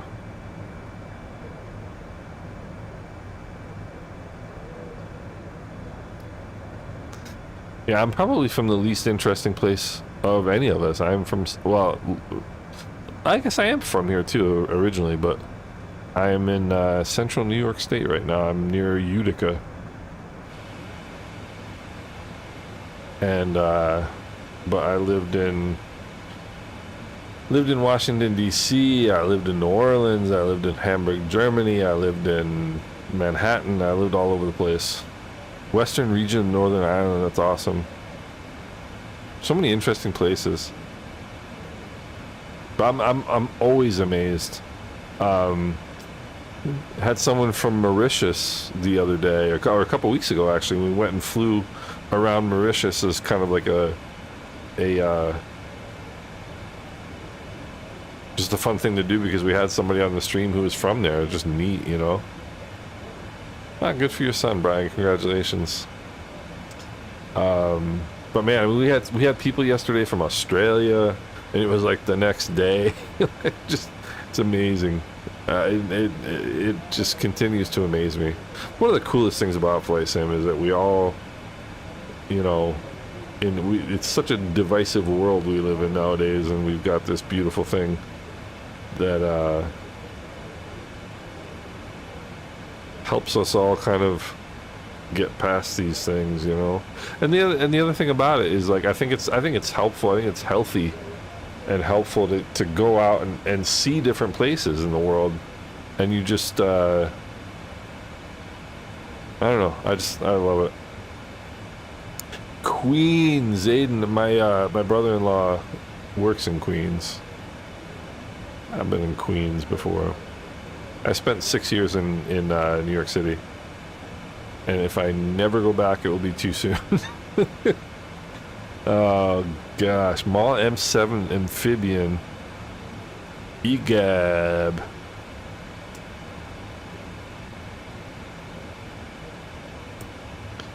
EGAB. Where is that? I gotta look that one up. Ah, okay, Enniskillen. Gotcha. That is wild. That's let's see. I want to see if I can see it a little closer.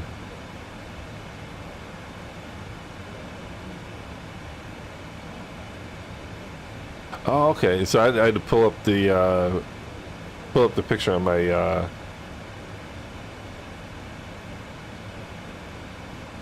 my screen to be able to see it a little bit better. The Mall M7. Went to high school in New York City. That was probably an experience. So my profile picture is me at the controls of my old Cherokee. That one was a 1966 Cherokee 160.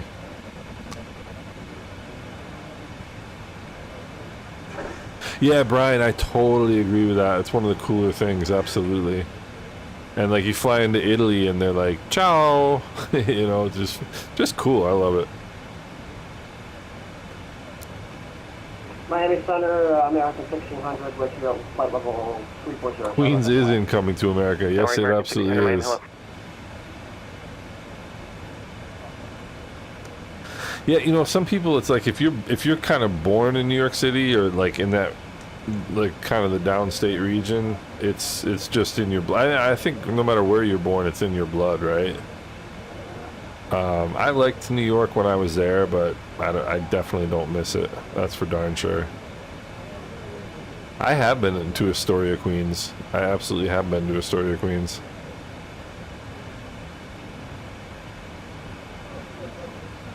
Yep.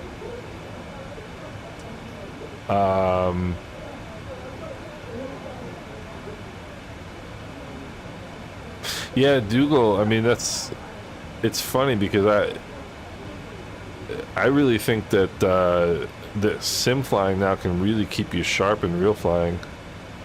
You know, I mean, if I haven't flown my plane in a while, I mean, I fly the sim all the time, obviously, and I go back and I get in my real plane, and after one landing, I'm dialed in again.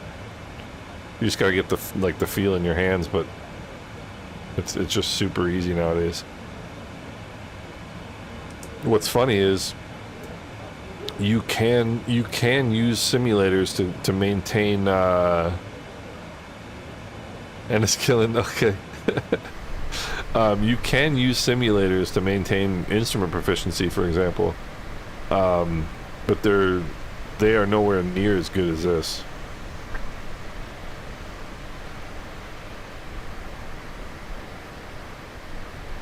Yeah, but you do have to update your databases and everything else. Let's see what we got. We're coming up on Calto and 68 miles. 28.7 at Calto. I recall Miami's all static. Yeah, we're gonna have plenty. 63 knots on the tail right now. I'm away 5178 Miami.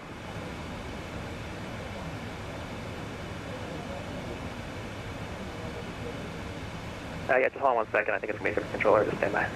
Let's see here. Delta 1891, expect visual approach for runway. 10. Expect visual for let's say runway, again, runway 10, I believe. Yeah, Dougal, it absolutely 10. is. Visual runway 10, Delta 1891. Delta 1891, descend and maintain 3000, altimeter 3008. Altimeter 3008 down to 3000, Delta 1891. That's 42nd Street, never coming home again.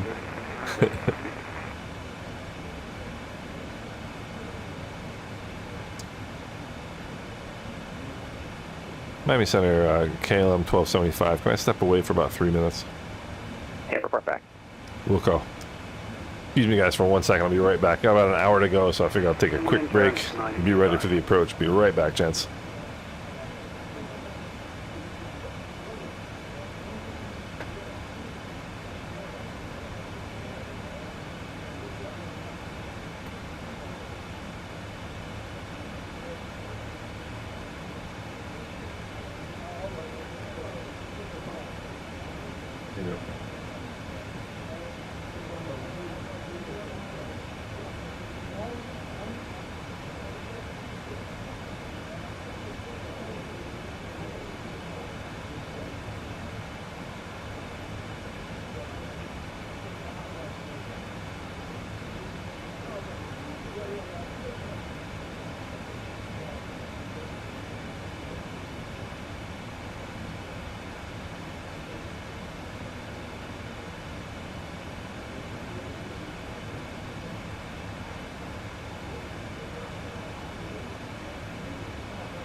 Alright, back again. Miami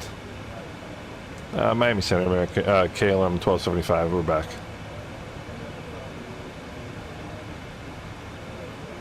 Let's see. Delta 1891 at the airport in your sight, 12 o'clock. Airport in sight, Delta 1891. Delta 1891, clear visual approach, runway 10. Good visual 10, Delta 1891. KLM 1275, contact San Juan Center 118.15. San Juan Center on 118.15 for KLM 1275 Heavy, and thanks a lot. Have a good day.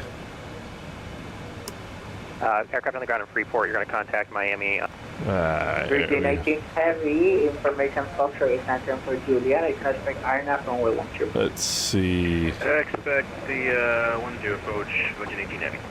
Oh, Brian, or Peter rather, landing a plane in real life is way easier than landing a plane in the sim. Way easier. San Juan Center, good afternoon. KLM 1275, flight level 410.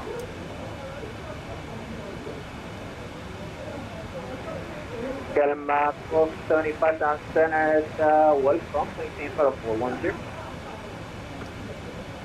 Firm, flight level 410 for KLM 1275.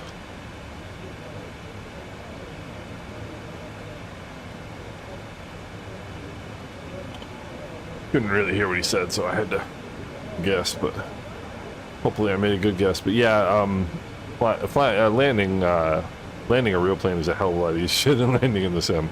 It really is, because you can just having the feel of the physical feel is just makes it different. Hey Alex, are you out of here? You taking off? I appreciate you stopping by. Enjoyed it. Take care. One of the passengers wanted to take over.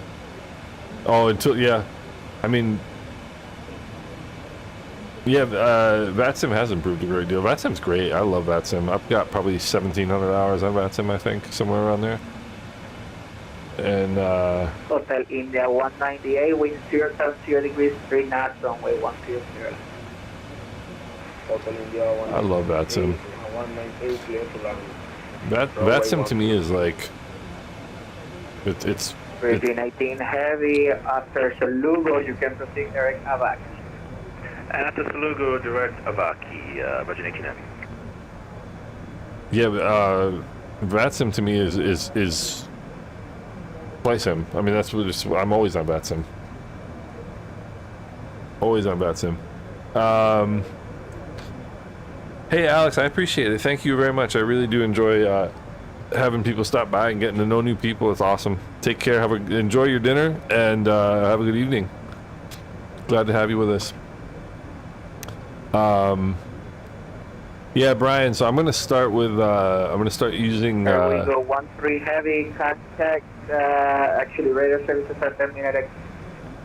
And can you radio now 130.05.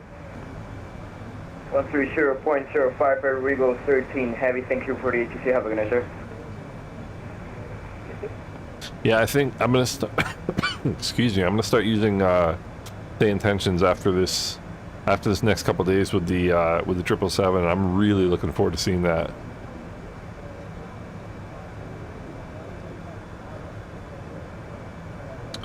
But I think the 6,000 hours on a Vow. I've never tried a Vow. Never tried it. JetBlue 1187, we're going to be signing off. Thank you so much for the ATC. Bye-bye. Bye-bye. Let's see here. What do we got? So...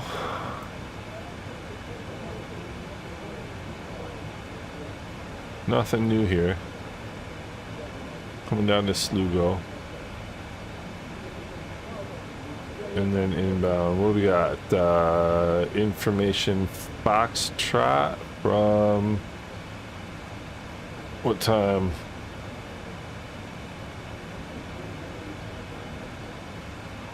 This is the part of it, the temperature 250.23. That's the part of it that has my attention, because that means we might get some rain, might get some low-level clouds.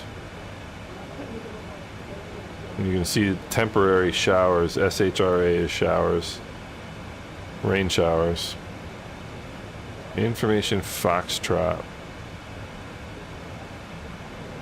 So, Schmarkash, yes, you can fly a Cessna. What was not good about New York City? New York City was good in its time. It was good in the time that I was there. I enjoyed it, but don't need it anymore. KLM 1275, direct to Lugo. Direct Slugo from KLM 1275. I hate it when they do this. I really do. I shouldn't say I hate it. That's a strong word. But I'd rather just fly the I'd rather just fly the route as it is, which I should just tell him, but well, that's all right. Whatever.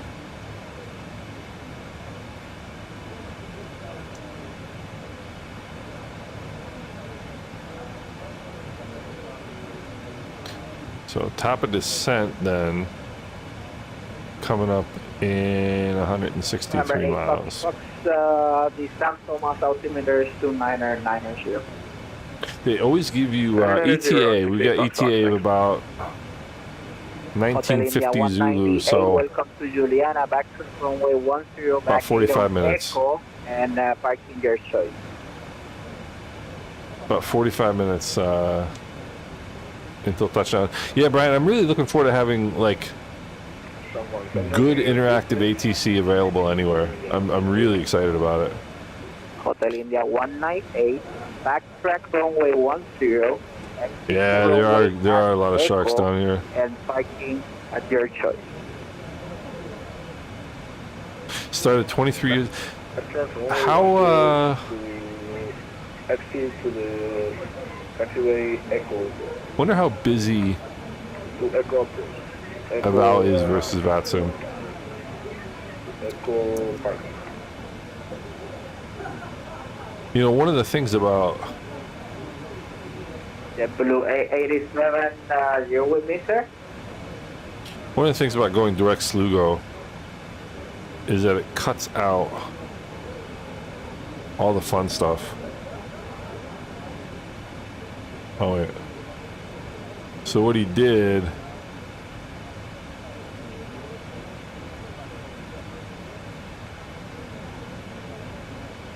oh come on. So we were gonna go down here and then along the Virgin Islands and over, but now he cut all the way across there, and we miss all the Virgin Islands. But I was saying yesterday on the stream, like the reason why they don't give you these long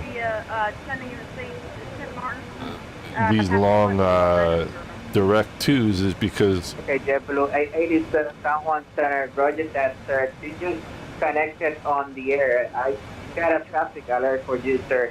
For now, immediately make a left turn heading 360. I got the further instructions here shortly. Left turn heading 360, JetBlue 87. he said 320, but anyway, so we miss all these. 87, squawk 550. We miss all these waypoints in here, which is how you check your fuel. But yeah, it is a scenery spoiler.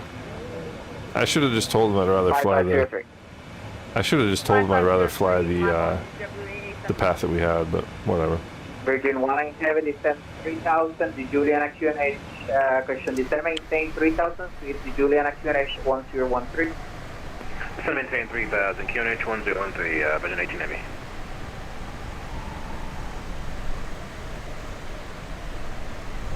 Yeah, I don't know why I told him yes. I should have just told him no. Good afternoon, Blackstone 462, 4000. But 462, Saturday contact, approaching Tapata intersection, 4000, it's the Juliana QNH is 1013 after Zapata. You can proceed direct destination, and you can expect visual approach into Sunburn. Say again for Blackstone 462. Blackfin is St. Bart's commuter. 462, the Juliana QNH 1013 after Zapata. You can proceed direct destination, direct Sambar, and you can expect visual approach into Sambar Airport. Roger, copy QNH and after Zapata, direct St. Bart. Blackfin 462. We got WA87, San Center, direct contact, read east of Lugo intersection, follow 154, and apply heading 360 for now, vectors for spacing, descend and maintain, follow 110. yeah, 1013. So that's all right. 1013. Let's start getting ready here. I guess we should start thinking. Yeah, Brian, I'm gonna. WA87, San Juan. Brian, I'm going to be doing a lot of... WA87, direct contact lost. I'm going to be doing a lot of flying on St. Intentions, that's for sure. You'll see a lot of it on my channel, definitely. I'm excited about it, I really am. Alright, so approach. Let's take a look at this, even though I know it like the back of my hand. Alright, let's go. It's an RNAV approach, so we don't need to tune radios. Final approach course 096. Tune that in.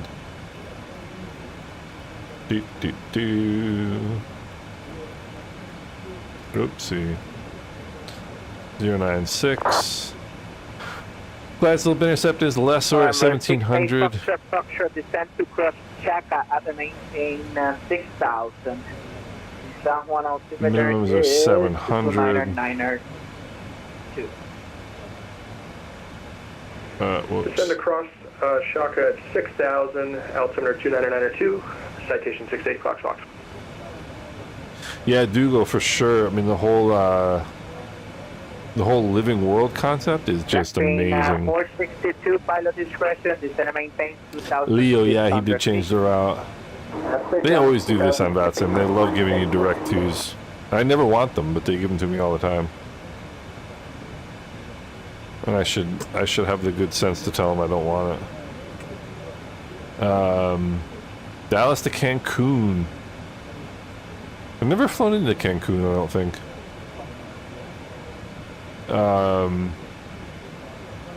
Yeah, Roy, I mean, that's exactly it, you know. It gives you good quality ATC no matter where you are. And it's interactive, which is what's really incredible.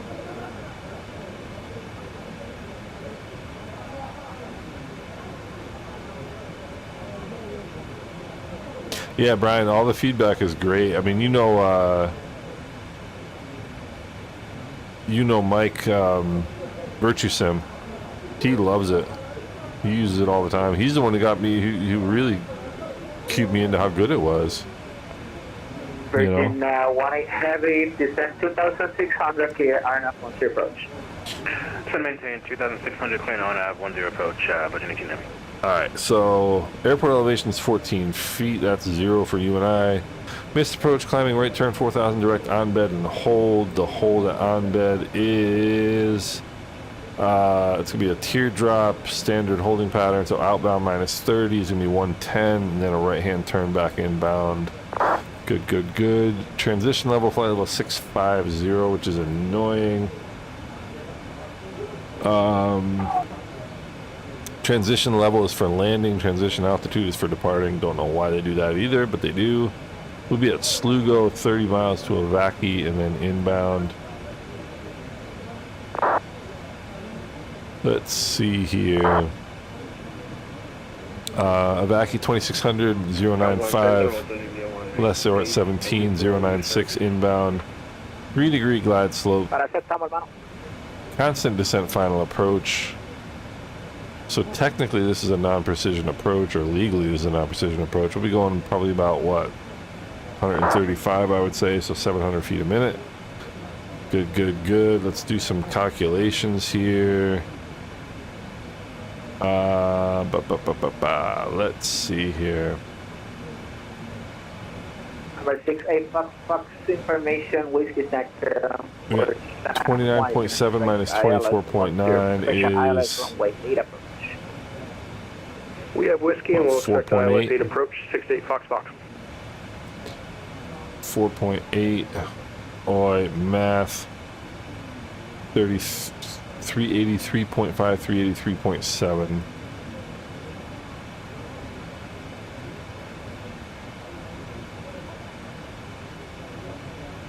Do I want full flaps?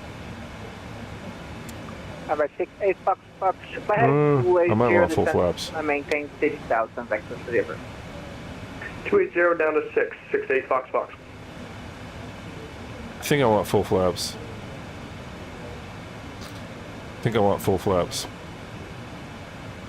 Alright, so that's set. So Let's see here. Yeah, Douglas, I agree. I've never heard anything bad about St. Intentions either. Vatsim 462, the Sapa Airport, 12 o'clock, 40 miles, report what you got at the site. Roger, I have St. Bart. During the inbound curves and inbounds again. Not on this approach, no. On this approach, it's just hang a right. Region And 18 heavy, wind 070 degrees, 3 knots, runway 10 clear land. 10 clear land, Virgin 18 heavy.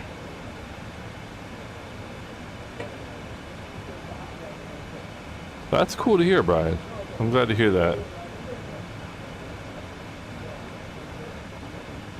Yeah, Leo, some of them are interesting. Some of the approaches are interesting. This one's pretty straightforward.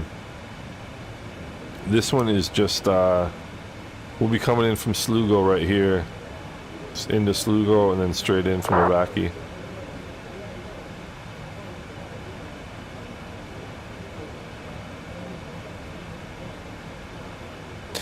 So, Brian, do you have any idea if they're going to be at, FS Expo in Providence? That would be really cool, because I'm going to go. Alright.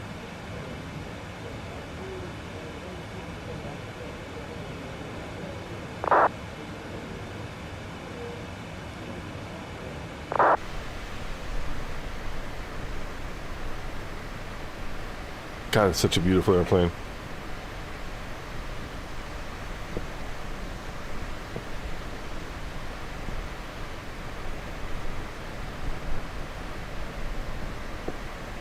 Yeah, Brian, if you were gonna go to Rhode Island, I'd be there because I'm definitely going. As a matter of fact, I got it booked up.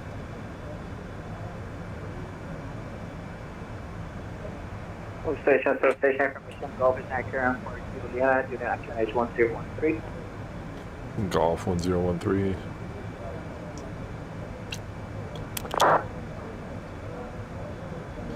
This is going to be interesting, this approach and landing. St. Helens, Virgin 18 heavy, missed approach. Virgin 18 heavy, the Sunset Roger deck, climb and maintain at 3,000 feet, the flight heading 180 degrees. 3,180 degrees, Virgin 18 heavy. Yep.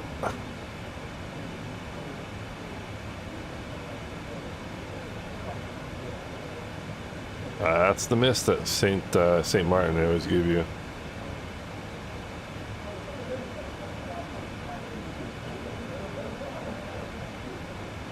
Ten 1 center, Blackton 462, cancel IFI. And who was calling? 1 center? That is Blackton 462. The island of St. Bart's, I have it in sight. I'll cancel IFR. Blackstream 462, Roger that. IFR cancellation received. Swap and maintain VFR. With the chase advisors. Roger, swap VFR and pitch advisory. Blackstream 462, thank you. You know, Dougal, I have to say, like, from the pilot's perspective, I don't see a lot of difference in this plane and the 300, but I like this plane. I love this plane, actually. I don't think so. The weather's really bad. I can't really see. I was on minimum, couldn't see the runway, so I had to cancel the approach. Yeah, see that? Virgin 18 heavy, roger that. No worries. Well, what approach you want? Or you want to divert to another airport? Yeah, give me 1 second. Let me configure my FMC and I'll call you back in a bit. Stand by. Sounds great. Actually, you got to decide where you're going to go and then configure your FMC. But, Peter, who knows? We might make it next year. So my worry about the weather may be coming true. So this right here, temperature 25, dew point 23. When the temperature and the dew point are less than 5 degrees apart, you might get fog or low-level clouds, and that's again. He just went mist. So it says scattered 1500, but that right there is always a red flag to me, and you gotta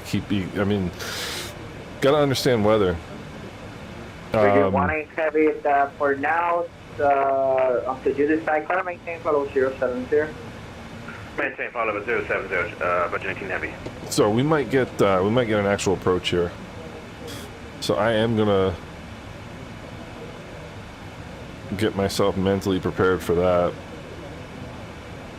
So funny how rarely you actually fly an approach, like a real approach, in the sim. At least me, because mostly I'm flying to places like this where it's VFR all the time.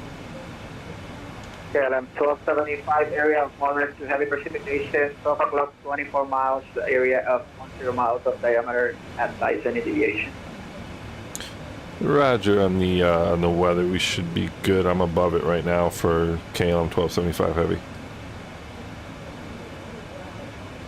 KLM 1275 heavy, roger that. Actually, at pilot discretion, your discretion, descend to cross to Lugo at the maintain level 110. Roger, 110 at Slugo. If there's any chance I could get a little bit lower at Slugo, that'd be helpful considering the weather.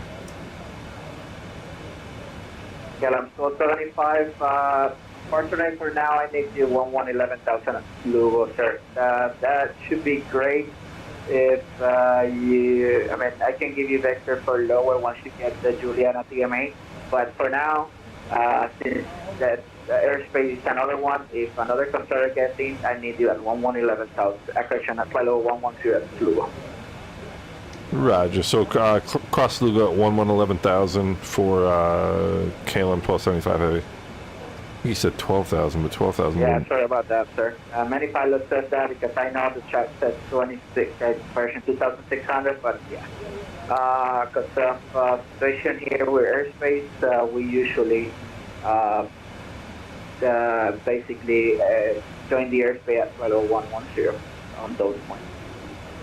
Roger, no problem. Thank you, American KLM 1275 heavy. The thing is Slugo. So you got at least 35 miles to this bend, so that's more than enough. Roger, we should be good. KLM 1275 heavy.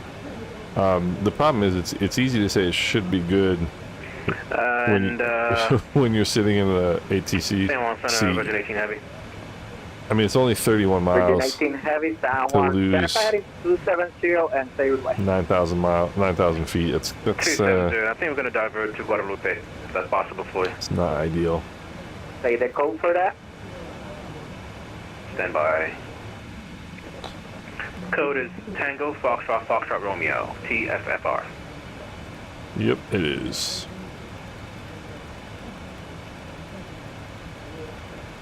Right at Virgin 18, I got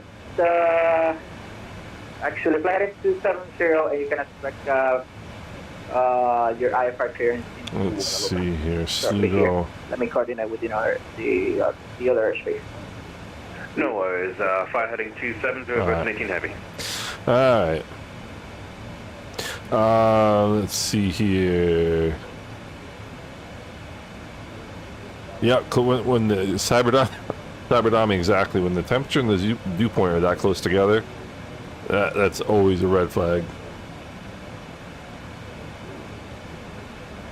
And those are the little things that's good to know about weather. We are in VNAV path mode, so we should be good. Virgin 18, got your clearance, advice ready. Sorry, unable. Better copy, Virgin 18 Heavy. Leo. 18 Heavy, you're cleared to Guadalupe via radar vectors Iluri, that's India, Lima, Uniform, rear correction. India, Lima, Uniform, Romeo, India. Then direct destination. Going to maintain level 230 for now, heading 276. 2765. Yeah, we can get the Clear for the IFR to Iluri, India, Lima Uniform Romeo, India. Clear direct destination, maintain follow with 230, maintain heading 270 for now. Virgin 18 Heavy. Virgin 18 Heavy, be back to it.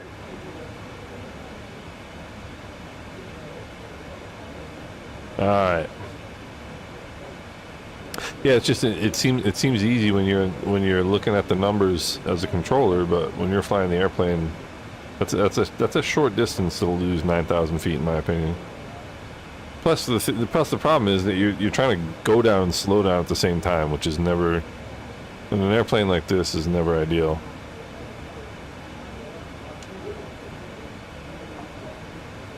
Number 8 Fox, you should maintain forward down.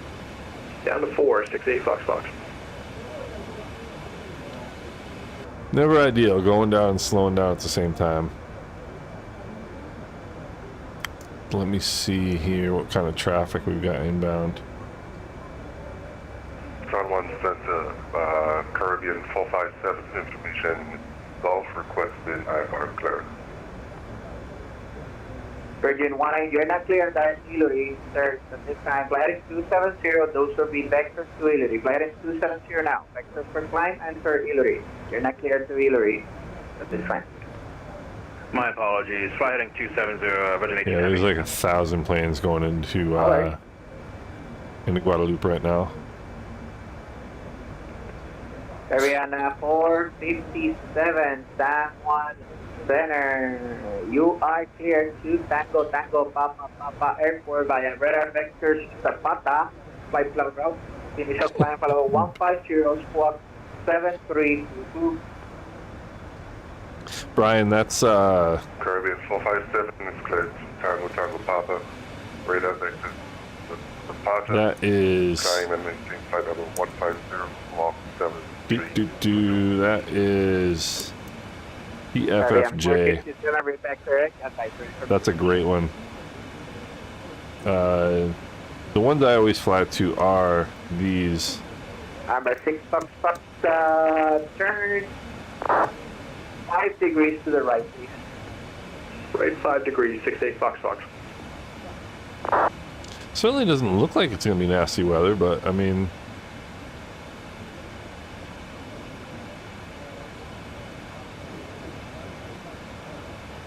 hard to say. Virgin 18 heavy, Delta heading 18 0 Yeah, degrees. Dougal, it's crazy right now. 0 degrees, Virgin 19 heavy.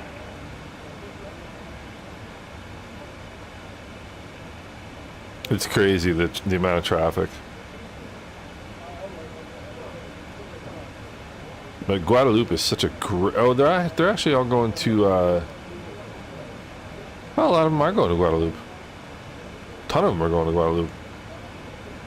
I thought they were all going to Martinique, but they're all going to Guadalupe. Cool.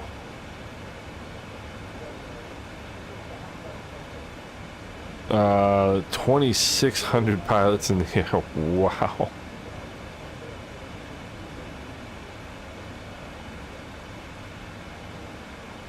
I don't know, I've got live weather set and it doesn't look like it's too bad out there, but we'll see.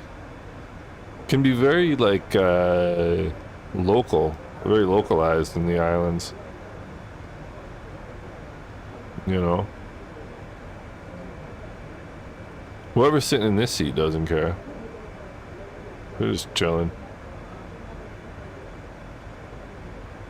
Caribbean 457 ready for push and start. Alright. Area 457 heavy push and start proof facing west. Push and start facing west, Caribbean 457. I don't understand though.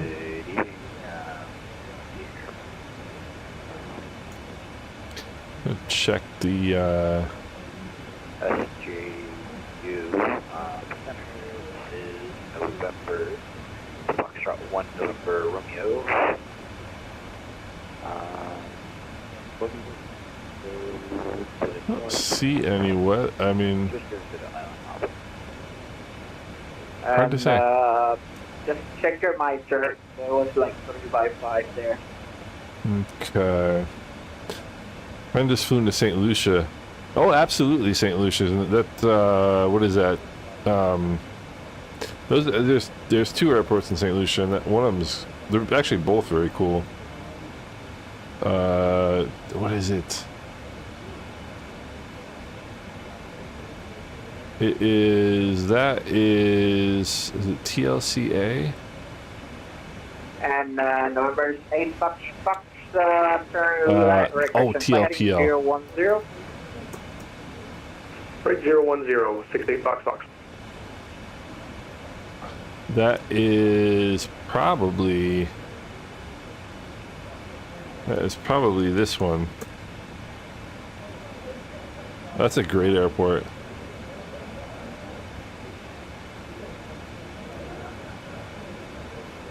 I've been asked a bunch of times to do. Check your mind. It was just PTT active, no voice.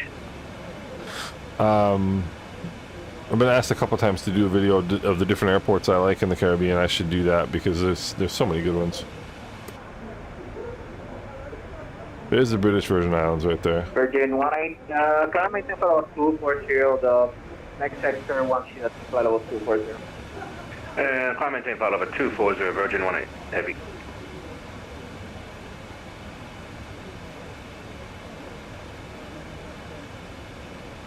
Again, this is November Foxtrot 1, November Romeo.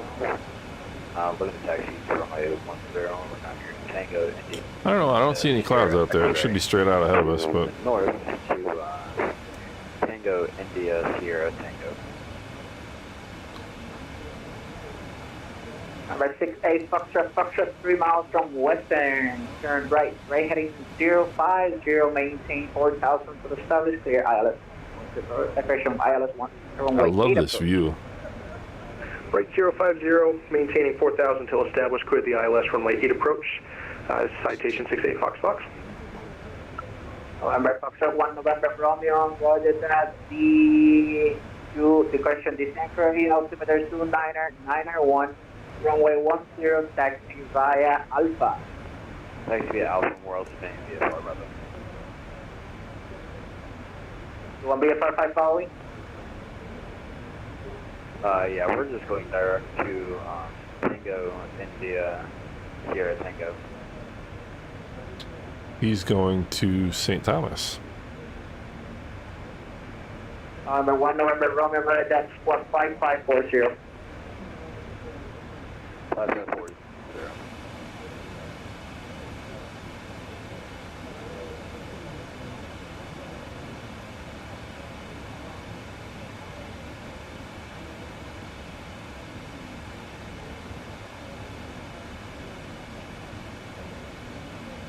It's funny how 11,000 is pegged right at Slugo, which is what he wants and which is what I don't want. But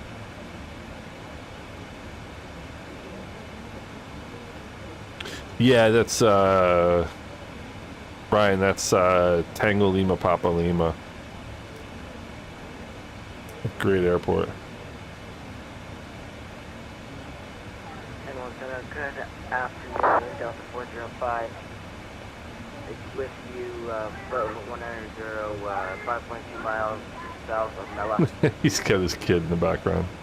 There's another airport on that island, Brian, that's really good, which is that one right there. I think the Tango Lima, oh, Charlie, I think that's it. Delta 405, San Juan Center, Roger, you're going to contact position as reported. Yeah, That's it is. 1510. 1510, Delta 405. One of my favorite little islands right here, Anegada.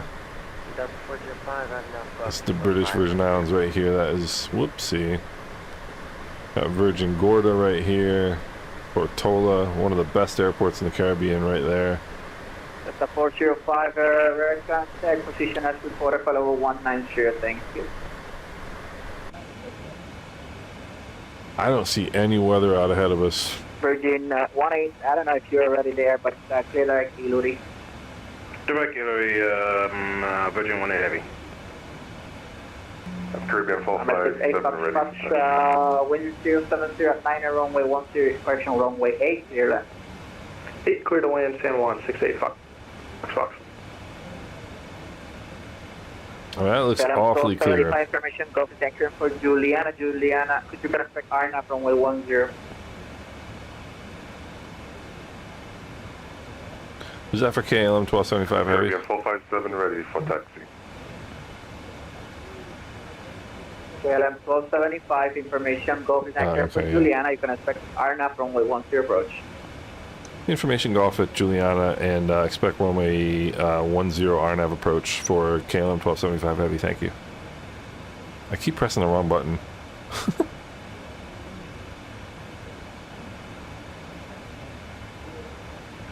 Caribbean 457, taxi to holding point Alpha runway 10. Taxi to holding point Alpha for runway 10, Caribbean 457.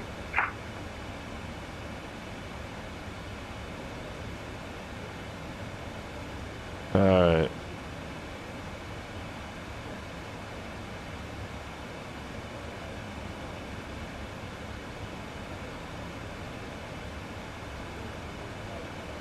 I'm surprised there's no Juliana Tower on today.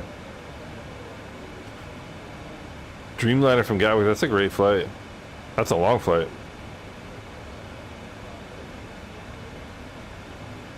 What airplane? And who said November 1, November Romeo, you said they ready for taxi?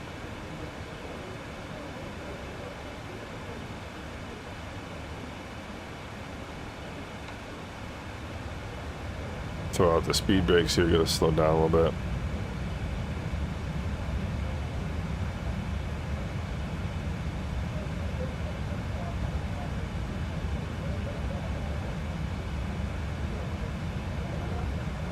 Alright. Captain's the Dreamliner out of Heathrow. How cool must that be? Peter, I've done it a couple times, yes. Virgin 18 Heavy, you question radar services are terminated, so tag Martin approach 121.3. Thanks so much for your help. 121.3. See you next time. Bless you. Virgin 18 Heavy.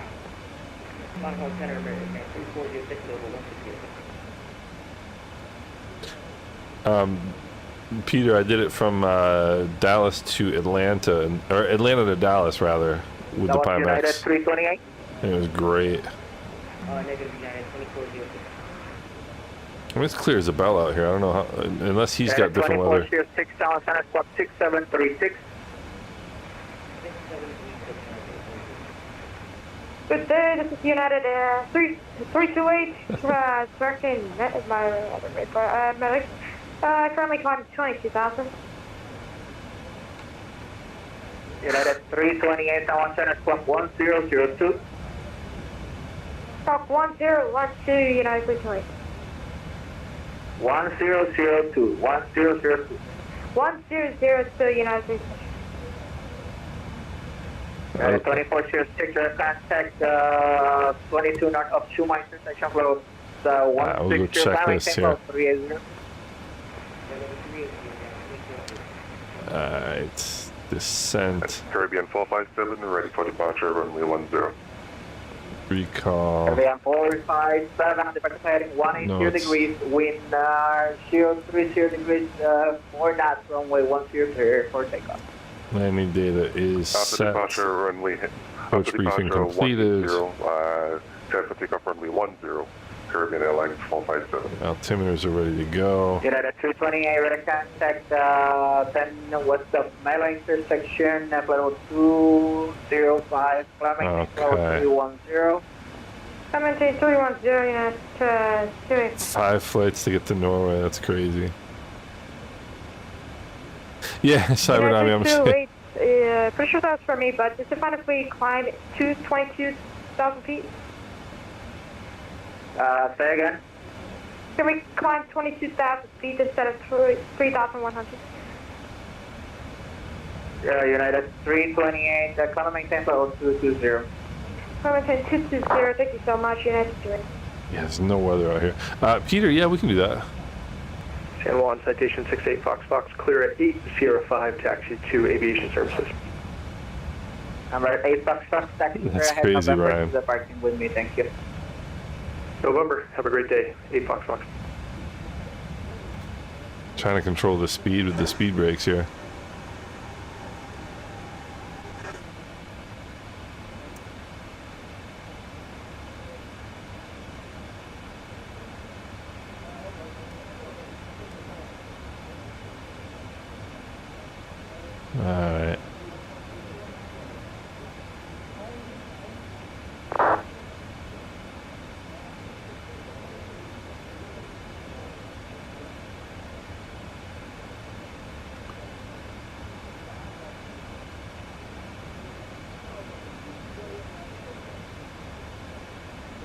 Sorry if I go suddenly quiet here, gents. KLM 1275 after Lugo, you can proceed direct Avaki.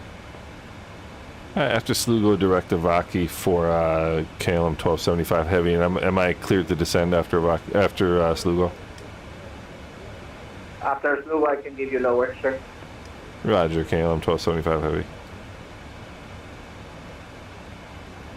Center 923, thank you, Juliana. Number Juliana, for VFR, south. Hey Brian, that's so cool. And number 933, Tango Juliet, San Juan Center, Roger. Maintain VFR, squawk 0041.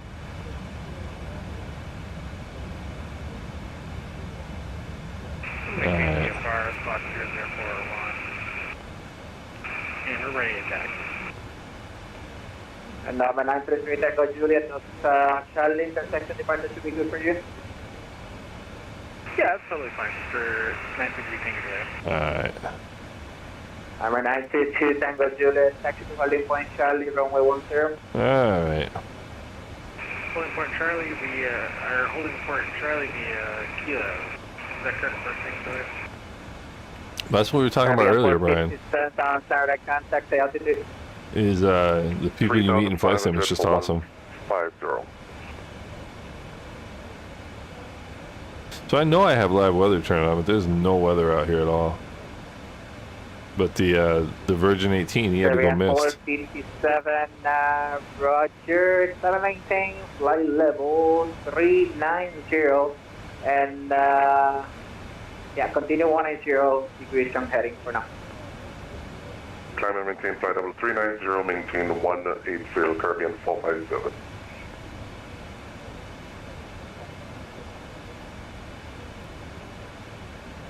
I'm gonna start slowing down here.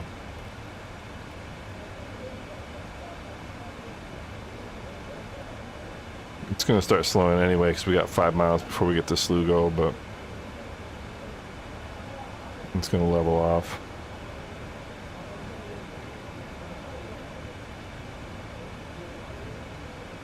Let's see if I can get it back to 220.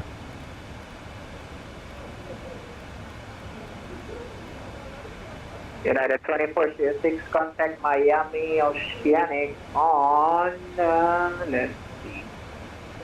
Alright, here we go. 126.45. 126.45.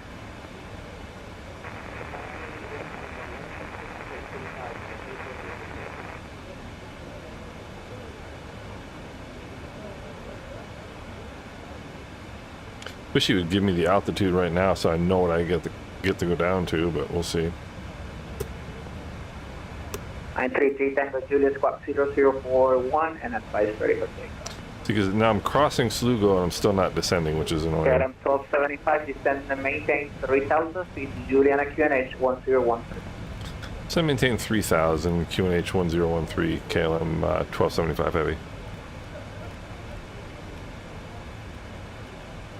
See, I would have rather gotten that ahead of time so I could plan a little bit. Here we go, first notch of flaps. Arm the speed brakes.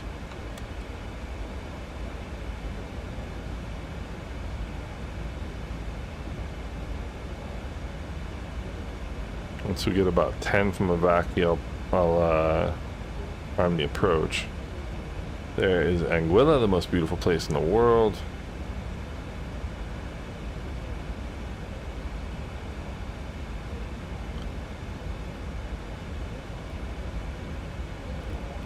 I go 200 right now.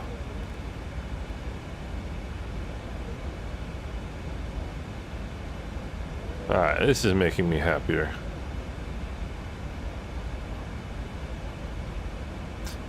Yeah, Frank, it's looking amazing. It's looking amazing.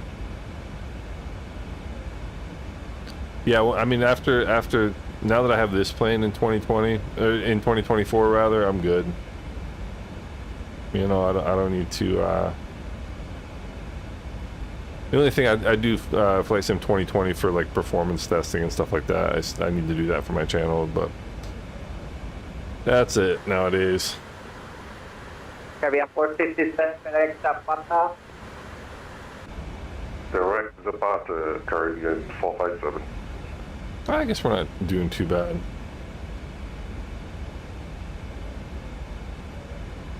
Speed and distance wise.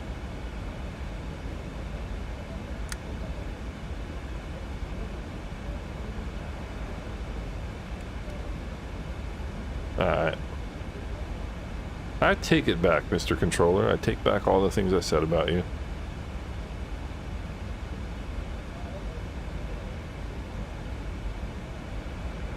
Caribbean 457, contact the ICO radar now 123.7. 123.7 for Caribbean 457, thanks. KLM 275, descent 2600, clear RNAV once your approach. Descent 2600, cleared RNAV 10, KLM 1275 heavy. I'm a 933 Tango Juliet, you're back. Yeah, thanks for taking to it. Sorry about that. Pressed the wrong button. Well, not really. Okay, no worries. Don't forget to spot 0041 and advise ready for takeoff. Holding point, Charlie. We'll call ready for taxi and 0041. Take it. I'll arm the approach about 10 from Avaki.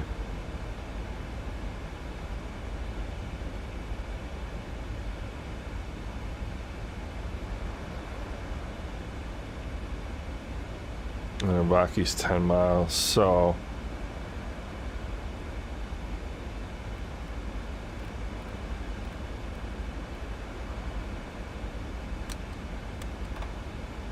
we'll go flaps 5.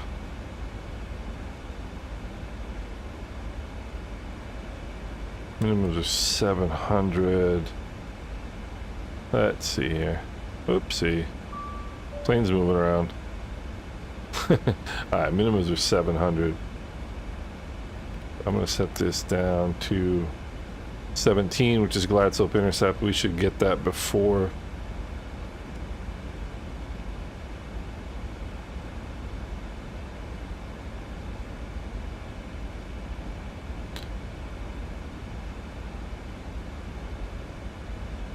Alright, I'm going to arm the approach now.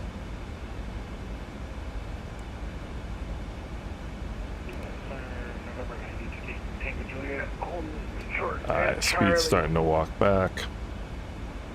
I'm a 923 Tango Juliet.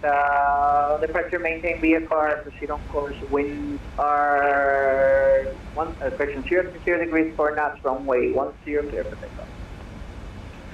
Alright, Leo, thank you so much. I appreciate it. Yeah, the islands don't look. It's amazing how different they look from perspective, isn't it?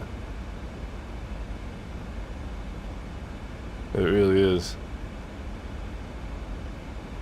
San Juan Center, JetBlue 2941, IFR clearance, San Juan. Alright, localizer and glide localizer and glide slope? Where are you? Hmm? Same course. Localizer and glide slope? JetBlue 2941, San Juan Center, you're cleared to San Juan by radar vector Sierra Tango Tango, unable to fly the Hamilton 9.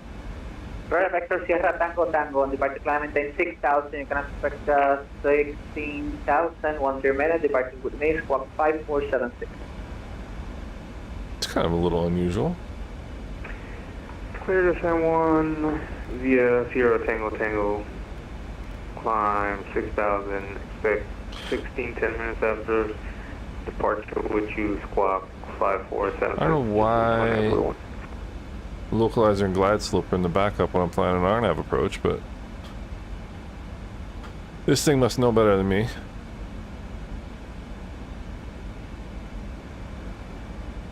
This should be this is an RNAV approach. I don't know why it's localizer and glide slope, but we'll see.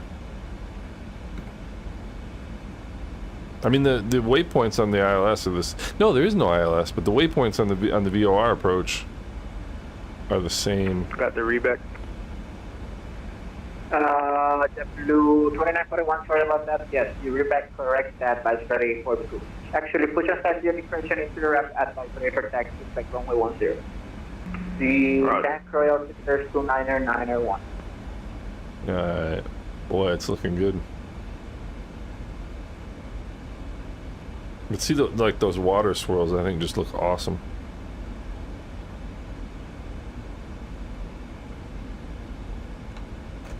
All right, speed brake armed. Speed is really, really good.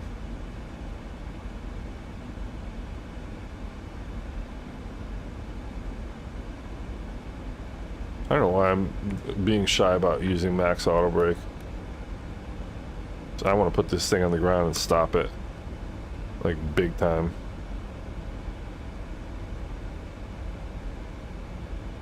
Alright, 4 from Vaki.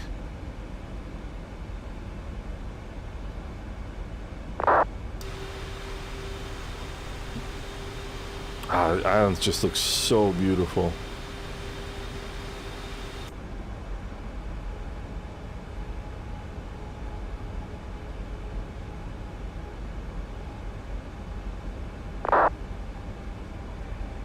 Number 933 Tango Juliet. They will contact 2,800 feet Juliana. I'm really ambulating in here. And what's your destination, sir? I think we're going to be doing a full stop over at St. Maarten. Right then, November 923 Tango Juliet, no problems. In that case, the radar services are terminated. Squad can maintain VFR for the exchange of routes. No traffic concern between you and Sandbar on the air. It's actually a traffic, but it's on the ground at Sandbar. And copy that, and we'll squawk VFR, and we'll go over to dark side. All right, showtime. Thanks to the traffic advisory for 92 Tango Juliet. Yep.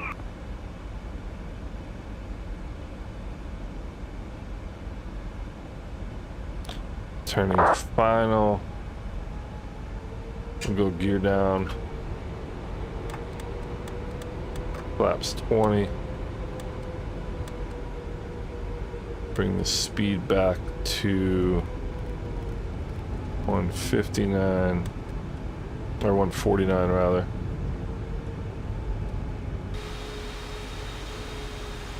Oh, look at that gear. All right. Yeah, respect to all you guys for your service. It's a tough gig, and not a lot of thank yous, and not a lot of and also always a lot of critics, you know. But you guys out doing your job. All right. Lessor is 5 miles.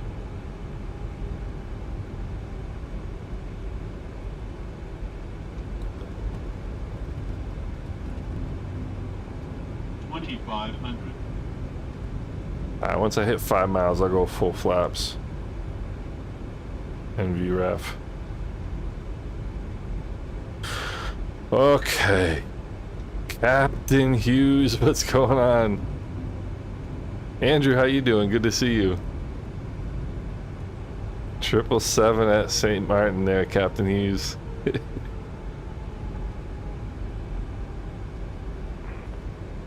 Alright, Lessor, we're going flaps full.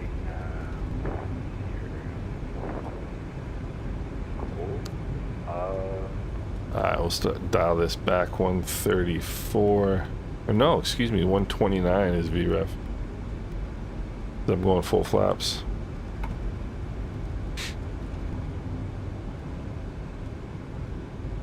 Alright, flaps full, speed brakes, arms, gear down, 3 green. At 480,000 feet, and Showtime. 40 miles before Yana. So the wire partners to Tango, Indigo, Sierra, Tango. Okay, there are 2 on 1s. Right. Condor 2208, San Juan Center. That was you calling? Sir, say again? Yeah, see, the glide slope and localizer shouldn't be in the backup, and that's why it never captured, but that's okay. That was you calling, sir? I'm at flight level 380 and 40 miles before Yana. Alright, Maarten at 1,000. 030 degrees 4 knots, runway 10 clear. Alright, Maarten at 1,000. Got a little bit of a right to left crosswind. KLM 1275, runway 10 clear. Clear to land, KLM 1275. Thunder 2208, I don't have any flight plan for you, sir. 1,000. November Foxtrot 1, November Romeo. Do you have my flight plan? Alright, my airplane.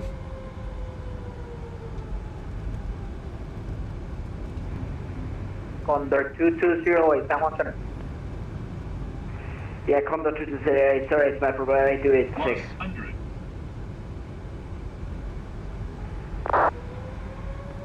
Yeah, it's just visual from here. Minimums. Can we get our clearances for November Foxtrot 1, November Romeo Alpha to TISD? Yes, so November, Foxtrot 1, November Romeo, Roger. Yes, thing is that we have a lot of aircraft on the air, so I have to deal with those first. You're cleared to San Thomas via the Hamilton 9 departure procedure, San Thomas transition. Climb via the departure procedure and spec 11,000 minutes. Departure with me is 5540. 5540. And cleared to the TIST International Airport. The 296 transition. 100. Initial climb out is 10 50. and 30. 20.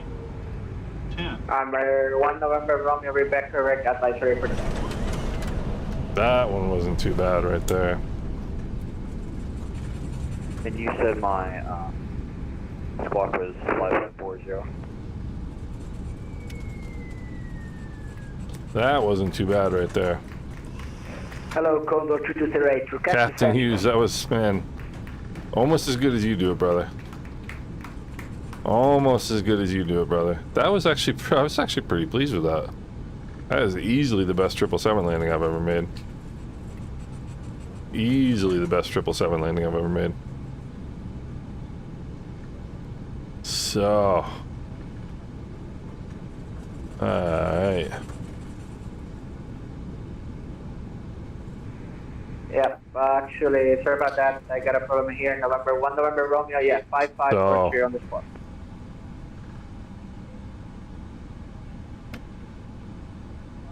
Get this spun around here.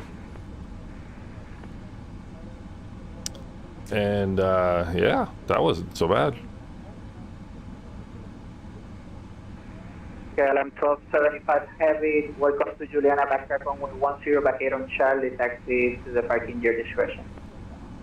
Backtrack 10, vacate via Charlie and parking my discretion, KLM 1275. A little funky turning this thing around, but... Anyone Center, good afternoon. Vatsim 1 on the ground at St. Bart's, request clearance to Juliana. Alright, so... And, I have to say, I was pretty pleased with that. On the ground where?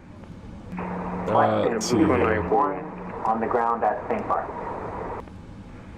So... Aircraft on the ground, St. Bart's. St. Bart's on control, so you can... Thank you guys, I really appreciate that. If you need any assistance, I will contact you. Roy, I tell you what, you know what? So I watched the live stream. I watch the live stream from this airport all the time. The KLM pilots are artists. They absolutely are. KLM and Air France just glided on every time. They're unbelievable. With the A330s. Brian, yes, this is... 226 on Center contact out of Kinch intersection about 340. Descend to cross Takeoff at and maintain for level 110. This is Airworthy Designs. Condor 222. Very, very nice.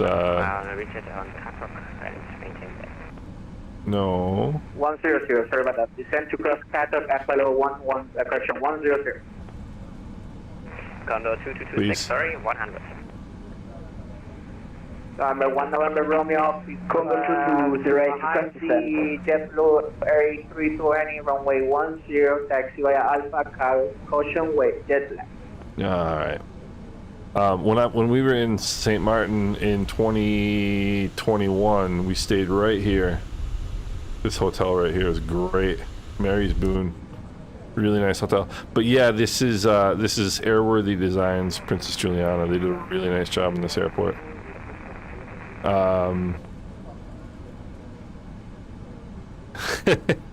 Yeah, Benjamin, this is it's just an amazing airplane. Maintain flow 340. It's an amazing airplane. You guys, I don't know what it is, but I like this better than the 300. I really do. It's just, of course, I flew the 300 in Flight Sim 2020. But this airplane is just unbelievable. It's just a pleasure to fly.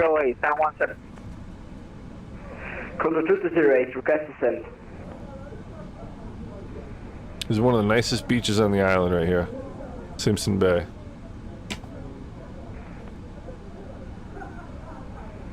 Condor 208, squawk 1541. Alright. Once we get clear of the runway here, we can... Squawk 1541, Condor 208. Thank him for his service. And that felt good. That was like... Whoopsie. This is my landing was better than my taxiing.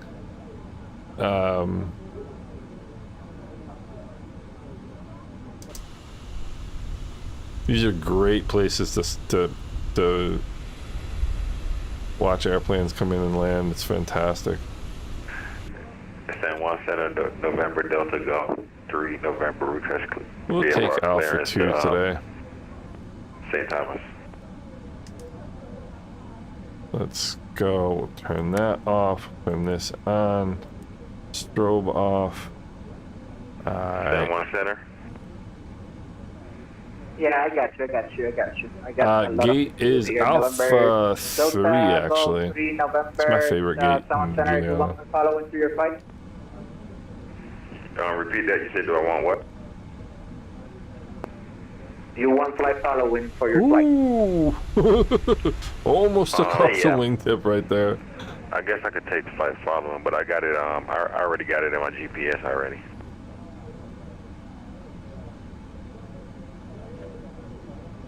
Alright, now the most important part of the flight.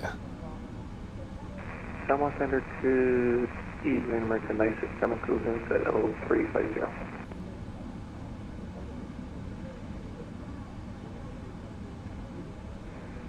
American 967 San Center. Alright, we'll welcome. Descent to cross Dino, auto maintain, by the correction, auto maintain. Just swap that there. Turn those off. Come up top, turn that off. Turn that off. Come over here. Let's go ground ops. We'll go chocks. GPU, and then we're gonna get the ground ops up and running here. Long turn. We'll go 45,000 in fuel. And that is that, gentlemen. That is that. That was a good flight. That was a successful flight in the PMDG 777. And oh, we gotta check the parking. Oh, that was close. Actually, that was pretty darn close. A330 was what I was aiming for.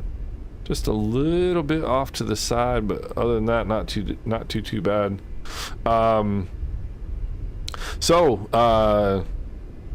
Yeah, gentlemen, this was freaking great. I enjoyed this one. Landing rate, let's check it. Is this a Captain Hughes special? Landing rate was... Let's see here. 220 it says. I felt a little better than that, but I enjoyed it. Whatever it said, I enjoyed it. That was a good flight. And you can see they're going to start the automated ground ops now for for the plane. Let's get in here and see if we can get a... Yeah, we gotta get AC big time. Let's also see if we can get a jetway. Oh no. Give me a jetway. Nice. Oh, it's gonna connect to the middle. Okay, that's cool. I'll take that. Gentlemen, this was a lot of fun. Does it have the walk around, the engine covers, etc.? I would imagine it does, Brian. I never do the walk around. But I would imagine it probably does. Or actually, I can't say for sure. Actually, now that I think about it, but I just always skip the walk around. Dougal, thank you so much. I appreciate you coming out and spending the afternoon with me. Peter, awesome. Appreciate it as always. Leo, thank you so much. Cyberdami, appreciate it. Brian, as always, I appreciate the support. You're great, man. You guys made this one a lot of fun. I really enjoyed this flight.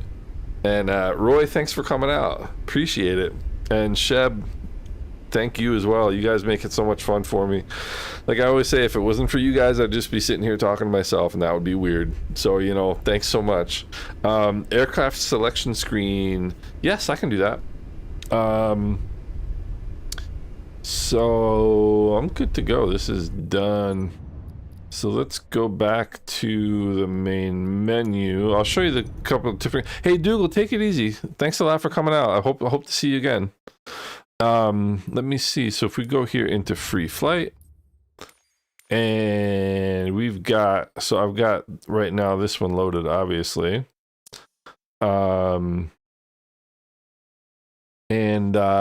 Let's see here. So you've got the three different, you know, the Rolls-Royce, Pratt & Whitney, and Pratt & Whitney is the only one I haven't flown yet, and the General Electric. And then we come in here into liveries. So I've got, for this particular engine, I've only got Air France and KLM. But what I can also show you is, yeah, I can show you this probably. I can figure out how to show you the liveries. But if we come back to this and then we go over to Rolls-Royce and then check liveries. Brian, take it easy. Thanks so much for coming out. This is the American Airlines and a little bit of the gray tint to it. I love this American Airlines livery. So that's that. Let me see if I can find a way to show you the let me see if I can show you. Tell me if you guys can see this. You should be able to see. That's my yeah. Okay, so here we go. This is all the these are the liveries for the plane. So you've got all these different liveries you can do, and so these are the ones that I have installed right now: Air France, American, Dutch, and United. Dutch, KLM, and United. But it's got all these different Pratt & Whitney's. Yeah, Brian, that was a really nice meetup. I think it was fun for everybody. You can see they got Aeromexico, they've got Air Peace, which I've never heard of, Alitalia, which is pretty cool. They've got the Silver American Airlines from 2005. Got British Airways, we got to get that, right? Austrian, Asiana, Delta. Oh, Delta's got the Rolls-Royce. I got to find something with the, that's nice, the historic. Eastern Airlines, no way. I got to find somebody with a Pratt & Whitney. Jin Air, never heard of Jin Air. United has the... Okay, I've got one with the Pratt & Whitney, the United. Lauda Air, which is kind of a cool livery. No, the UI looks pretty cool. I mean, everything, you know, with the aircraft selection looks really cool. And then Singapore Air, etc. So those are all your, at least the liveries that are shipping with it right now. So BA for me. I hear you, Brian. I hear you. Do I have a BA downloaded yet? I don't think I do. I didn't download it only because it has the Rolls-Royce engine, and I don't need that one right now. But I think the GE sounds great. I'm gonna download the GE. But gentlemen, thank you so much. I appreciate everybody coming out. I had a blast. I hope you guys did too. And yeah, I'll be doing this again tomorrow morning about, I don't know, probably 10 o'clock Eastern time. So that would be what? About 1400 Zulu. So wherever you guys are, Schmarkash, thanks, brother. I appreciate it. I really enjoy it. It made cooking supper a lot more enjoyable. I appreciate that.